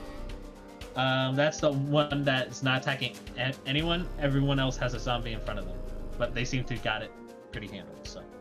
Okay, so I'm gonna go. I'm gonna stealth up to him, so I'm about 10 feet away. I'm not gonna try to attack Okay. him. How are you approaching stealthily wise? Well, he's focused on Rico the entire time, correct? Yep, he is currently moving towards Rico's general direction. Yeah, so I'm gonna flank it and try to stay as quiet as possible so he doesn't notice that I'm flanking him. Sure, make a stealth check. Boom, dirty 20. Yeah. At the moment, you are currently stealth. You could easily flank him. And that'll be my turn for now. Alright. Ichabod, there's a zombie in front of you. What would you like to do? Gonna swing with the longsword first. Okay. Attack roll, sir. 12 That hits. for 10 points of damage. Nice. At the same time, I'm pulling the short sword and attacking again. Okay. With the short sword? Yeah. So bonus action, swing. So If go he ahead. didn't fall down. He did not fall down. He is still up, but barely. 15 to hit. That hits. Roll damage. 6 more points. 6. Alright. So, let me roll a d20 to see if he stays up. He has to be a 6 or more. Roll the 15. As you slash with your short sword, you seem to cut some guts in front of him. Again, it seems to notice that it's rooted at. It will reaction glow his eyes at you. I need you to make a dex save. As it brightens his eyes in front of you. 18. You succeed. You manage to block it real quick right before it potentially blinds you. So, with that in mind, you did your extra to attack, you did your bonus action to swing. It's still up, but just barely, unfortunately. So, anything else you would like to do, kind sir?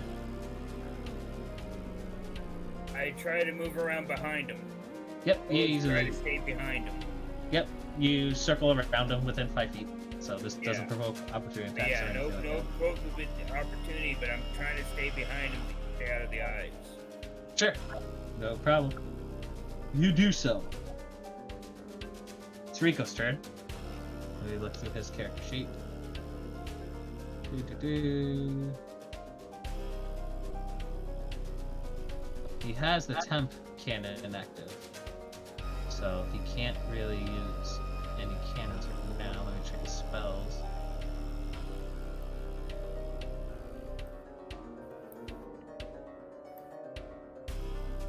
He will. Just reading here.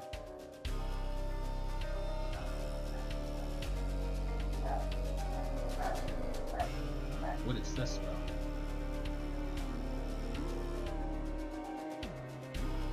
Okay. So he is going to, because he would get disadvantage via attacks with his crossbow, and he only has his temp cannon active, and he can't really fire bolts. So, with that being said, I'll let you guys decide. Do you think it's better for Rico to cast a Thunder Wave or Tasha's Cautious Brew, based on the situation? If he casts his Thunder Wave, I get affected, right? No, because Rico was attacking the one farther away, so that's the one you're going after. But Thunderwave is a loud sound and can draw I was going for any. the one that was attacking him. Yeah, so he was attacking him one further away from the group, Yeah. and then a zombie appeared in front of him. So, and he can't, because most of his attacks are ranged, so he would get him at disadvantage. Wait, so not a purple glowing-eyed zombie appeared in front of him, just a regular zombie? There was a total of 6 zombies left. There is 5 of you. Rico was attacking one furthest away, and then the remaining 5 approached in front of you. And the one you're flanking right now, Axios, is the one furthest away from the group, which Rico was attacking earlier. Gotcha. Yep. I So don't think, yeah. I thought I communicated something different, that's fine. that's fine. So he could either Thunder Wave, but cause a loud noise, which I don't think he would do, or cause Tasha's Brew, which would do less damage. And he does have Rotten Food as a spell component, so he can do it. So You can't try to disengage and run away. you could do that. Okay. Or run towards one of us to help protect him. So, based on Rico's character, he's kind of anxiety driven, and he's probably like, oh shit, there's a zombie. So, he would disengage from the situation as an action, and then he would run up to his buddy Vanthor and ask for help. So, that's what he'll do for his turn. Top of the round, it's Cyrus's turn. He will make an attack with his greatsword. So let's see if he does well. And he does. Just 8 plus his modifiers will definitely hit. 2d6 worth. Plus 5. 14 damage. The zombie has to roll 14 or higher. Fails it. He cuts the zombie's head off clean. He goes, and the zombie's head just pops off. And he says, "Any of you need a hand?" Like, go towards Banther and Rico. Alright, he will go towards Banther and Rico. He will swing with a second attack. Wing. Oh, natural one. So he slips on the way of his swings. He's trying to do a running slashing attack, but he trips, but he manages to catch himself up. But that's going to be his action for the turn. Next, the zombies go. Each of the zombies will attack you. I'll roll 1d21s. Wait, would I be attacked if the zombie doesn't know I'm behind him? Zombie doesn't know you're behind him, so as far as you know, he's just going towards Rico, but he's getting closer. The zombies don't hit any of you, luckily, so they all swing and a miss. Banther, you're up. What would you like to do? It seems like you got some backup, and Rico's needs your help. And there's zombies heading towards your direction. The one that Axios is flanking, and the one that Rico disengaged with is heading towards your general direction. There's still one in front of me. Yep.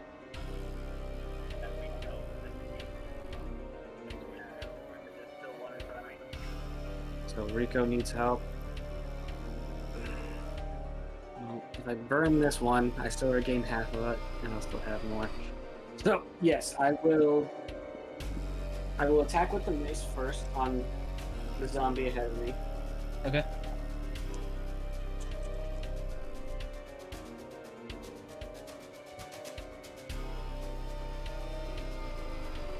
That is a... it's higher than 11, I can tell you that. That hits. Roll damage. 14 plus 3, 17, and once again, max damage. Max damage, which is That's 7. 7. Okay. You hit it again. It seems to be getting weaker and weaker by every bludgeoning hit you hit upon it. It will reaction glow its eyes at you, so you and Rico must make the save. Dex save.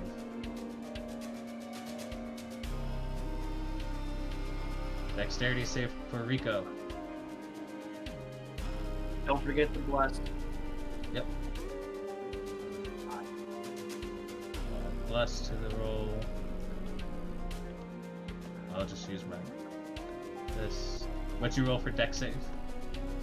That would be 14.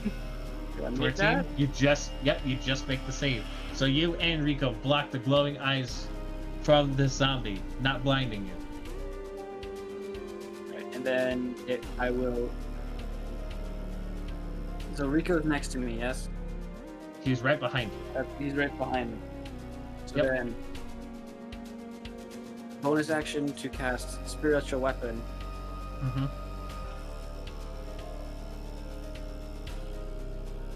There it is. Excuse me. And I can make it right behind the zombie. Yep, and you can make an attack. Now, which one of you is magically appearing? Where is it? What did you say? So where are you spawning the weapon? Directly behind the zombie I just hit. Okay. And you want to make an attack with it? Yes. Make an attack. See if it hits.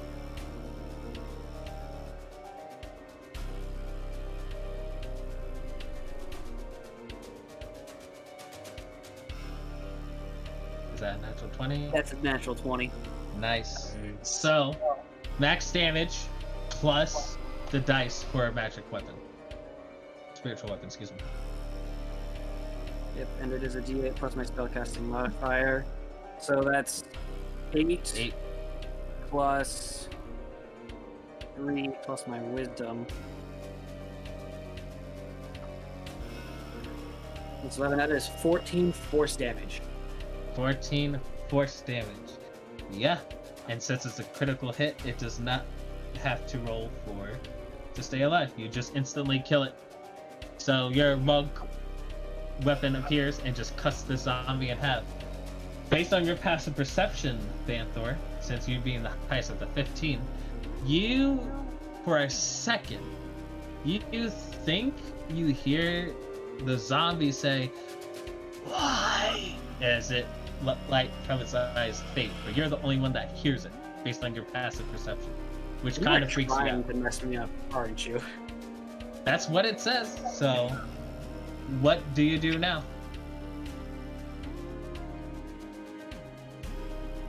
But you're the only one that hears it. Ready to Anubis. You hear this zombie prayer. saying why. So you say a silent prayer, so. I say a silent prayer to Anubis. Alright. Axios, you're up. What would you like to do? You're flanking this zombie. Yeah. Do I get an attack with advantage because I'm flanking him? You sure do, and your stealth. Yeah. Let's do this. Attack with advantage. 16. That hits. That hits. Or that's 13 damage. 13 damage. That's some cool damage. Alright, you stab him with the pike, and as you pull it out, it goes. It will gesture its eyes at you. Make a dexterity saving throw.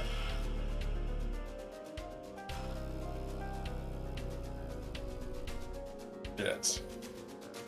That is a 9. That's a failure. So as these purple eyes are basically flashing at eyes, it completely blinds you. You have the blindness condition until the start of your next turn. Oh yeah, you do have bless, so it could matter. Oh. Actually, wait. Did I roll 9? Hold on. Yeah. Hold on. So you rolled a 9. Yep. Even with bless, it's not going to save me here. That's fine. So you are blinded until the start of your next turn. Okay. So you have the blindness condition. How many feet did I move up to be in reach of my pike? Whatever. We'll say 10 feet. All right. Actually, no, 20 feet. My apologies. I'm 'Cause we gonna gotta move 10 feet back, as just like with my pike in front of me, just like. Yeah, you move 10 feet back. You don't see the zombie looking at you, so you're blinded. So let me tell you what the blinded condition does. You automatically fail any ability check that requires sight, and attacks against you have advantage, and attacks you make have disadvantage. That is till the start of your next turn, in which you would have to make a save, see if you remain blinded or not. With that being said, Ichabod, it's your turn. What would you like to do? There is still a zombie in front of you, but just barely alive. I attack him again. Attack with the long sword.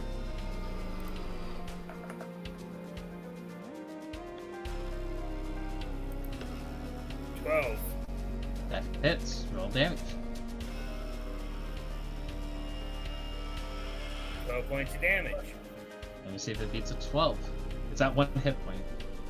Yeah, you killed this zombie. You cut it straight in half. You kill him.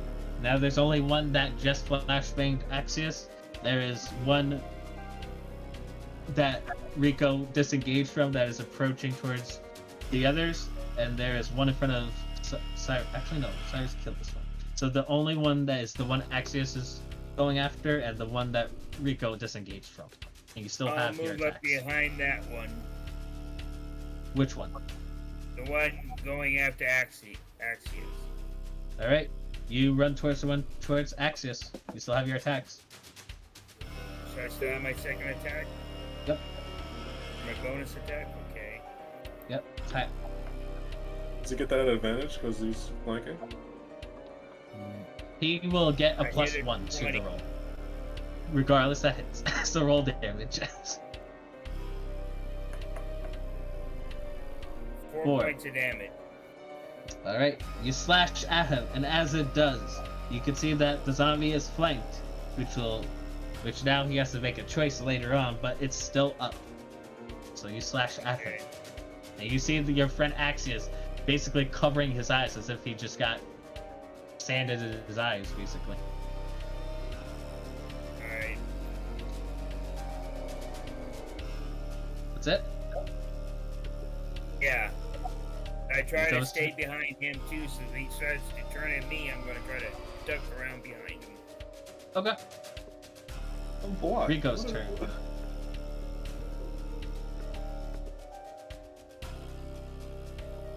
And then I'm done. Okay.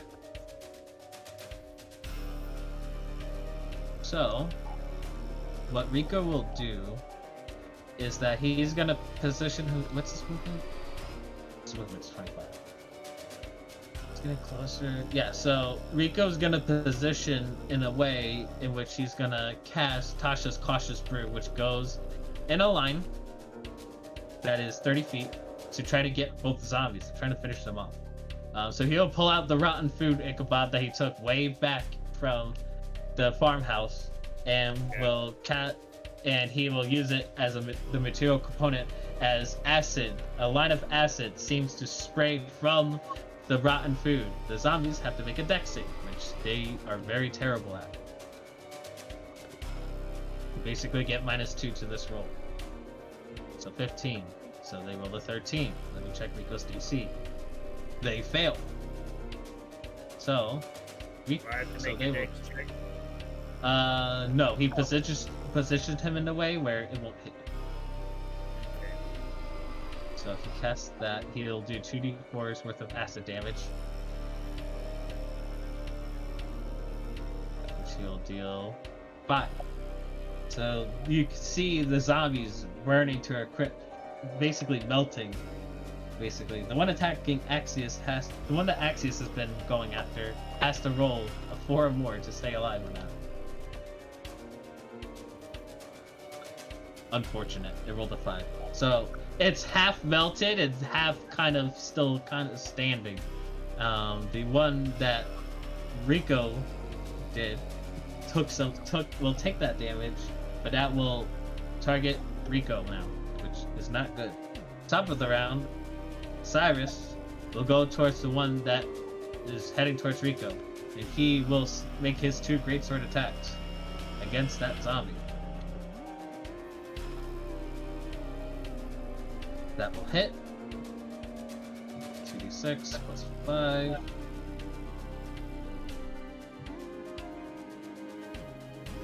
So he will hit for 11. Zombie's at half health. He'll swing again.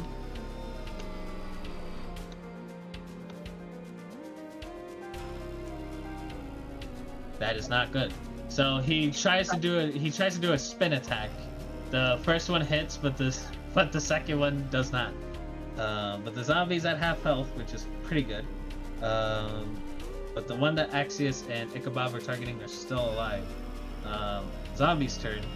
Let me roll d20 to see who he'll attack. Even, Ichabod, odd, Axius. Odd. It is odd, so he will attack Ichabod.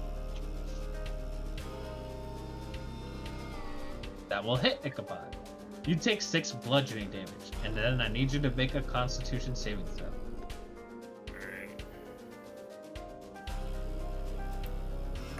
Could I use my reaction even if I'm blind? Oh no, never mind. So 13, luckily you're unaffected. It swipes at you and scratches you. Next, the one will attack Sirius because he seems to be a bigger threat. Serious? Not Sirius, Cyrus, excuse me. It will not hit Cyrus with this plate mail. He will easily block it. That's gonna be it for the zombies' turn. Banther, you are up. After you finish your prayer of Anubis at this point, what would you like to do? Quick little silent prayer. Silence prayer.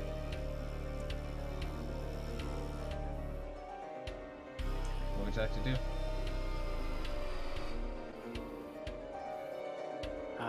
Cyrus is having trouble with his zombie. Yep, and that's the one that is also attacking Rico. And the one that is between Axius and Ichabod is basically at 1 hit point and half melting.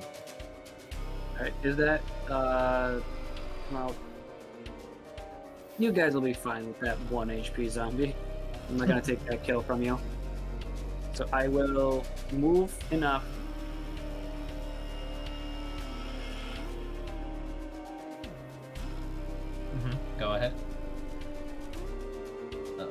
find a path frozen. Oh boy. We have a frozen man. Is he frozen for you guys? Yeah. Oh Yeah. no. That's no good. Kanye, if you can hear us, you're frozen. That is not good. Oh, we're getting internet back. Hey, get back. We can't hear you though. Just barely. Okay. Technical difficulties. Very much so. AirPods are in.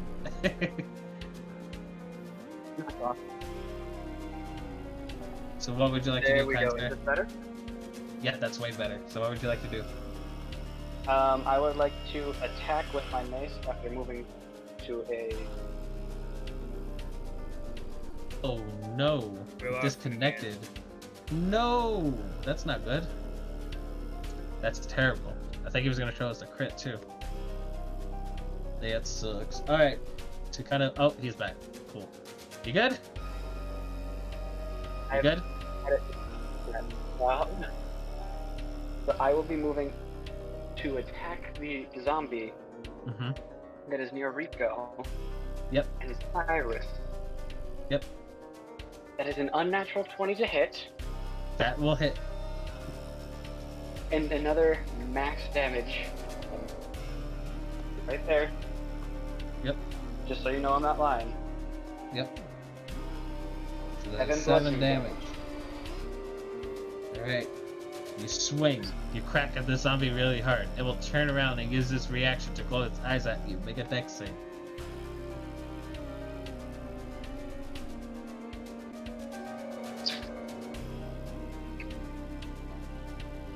What'd you roll? So that is that's a 9. A 9. It brightens its eyes at you, and you have the blinded condition until the start of your next turn. As it sheds its bright eyes at you, you are blinded. You're not too quick on putting up that shield in time. Alright. We go over spiritual weapons rules here. Mm-hmm. I think you would have to see it before you could do anything. It actually says as a bonus action on your turn you can move the weapon up to 20 feet. And that says nothing about being able to. Okay, so let's see here. Okay, I'll allow it for now. So I'll look it up later. It's fine. So yeah, you can attack with it.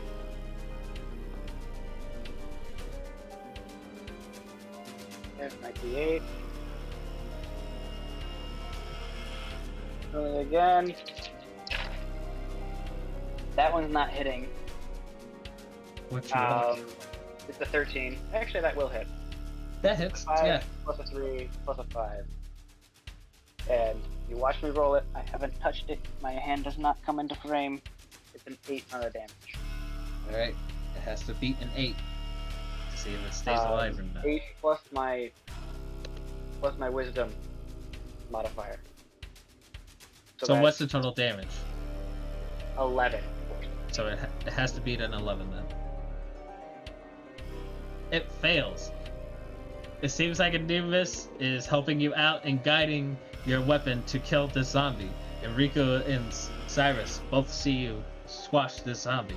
You also hear again that says, "Why?" as it fades away and it's burned in your retina, in your memory, as you are blinded. We are now. I will use my free Go ahead. action to respond with to end your stuff. Alright. Next. Axius, you're blinded. I need you to make a. Let's see.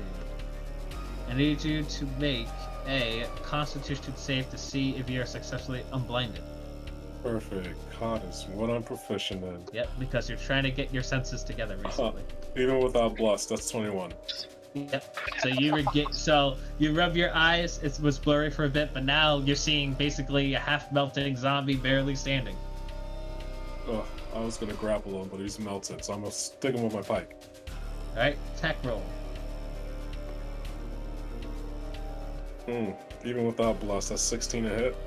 Hits. Damage. Is that Oh. 1 hit point? That is Bless is always that nice extra cushion. 7 damage. See if it beats to 7. It beats to 7. You stab it. It's somehow still up. Anything else you would like to do? That's my turn. I'm not action Okay. surgeon. I'm saving this. Ichabod, it seems like Axios didn't do as much damage as you would have hoped. What would you like to do? Oh, attack from the back. Alright. Attack roll. +1 because you're flanking. 25 altogether. That definitely hits. Roll your Is that- damage. Or Is that a 26 nat- with the plus. What kind of fighter are you? Champion. Yeah, natural 19 19's is a critical. critical. 19 is a crit. Yep. So That's also how quick. would you how would you like to kill this zombie then in that case? Oh. I will start by the throat right there and just carve right down the side, splitting it in two. All right. From the throat coming down. Axios, you see Ichabod cut this half melting zombie half by, and just cut straight through the blood and the sinew as it basically sandwiches apart, and you see your buddy Ichabod landing the killing blow. At this point, combat is over. Well, I'm gonna start stealthily sneaking toward the cave immediately. All right. Anything on these zombies? You search through them. They seem to be commoner zombies. You find a bunch of copper and silver pieces and like some common clothes, but nothing as far as like high value other than that. Common bows? Common clothes, like Oh, clothing. common clothes, sorry. Yep.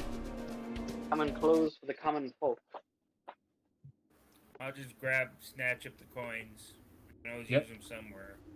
Overall, you get 8 silver pieces and 25 copper pieces. Alright, just a moment. Inventory. All right. And I'm taking everyone's approach in the cave. Yeah. All right. I'd actually like to take a moment to do a quick silent prayer over every fallen zombie. Sure. They had intelligence. They actually felt pain. Alright, I'm motion for Cyrus to come follow me because I am vengeful. I mean, I'm assuming my rage is gone down by this point. Just because it only does last for 1 minute and combat's over. Right. But I'm still angry, so I'm motioning for Cyrus and Ichabod to join me as we go while Banthor prays with Rico. All right. As the 3 go into the cave, and as Rico and Banthor do a silent prayer, we'll see what's in the cave next week. As we're gonna end the session. I would have gone a little bit longer, but Mike isn't here, and that kind of throws plans off a bit. But next week, we will see what's in the cave, and if you guys live enough, maybe a level up. So we'll see. If we live long enough, yeah, that'd be great. So, until next time, guys, I'll see you next week, and we'll see what's in this Alright. cave. Take care.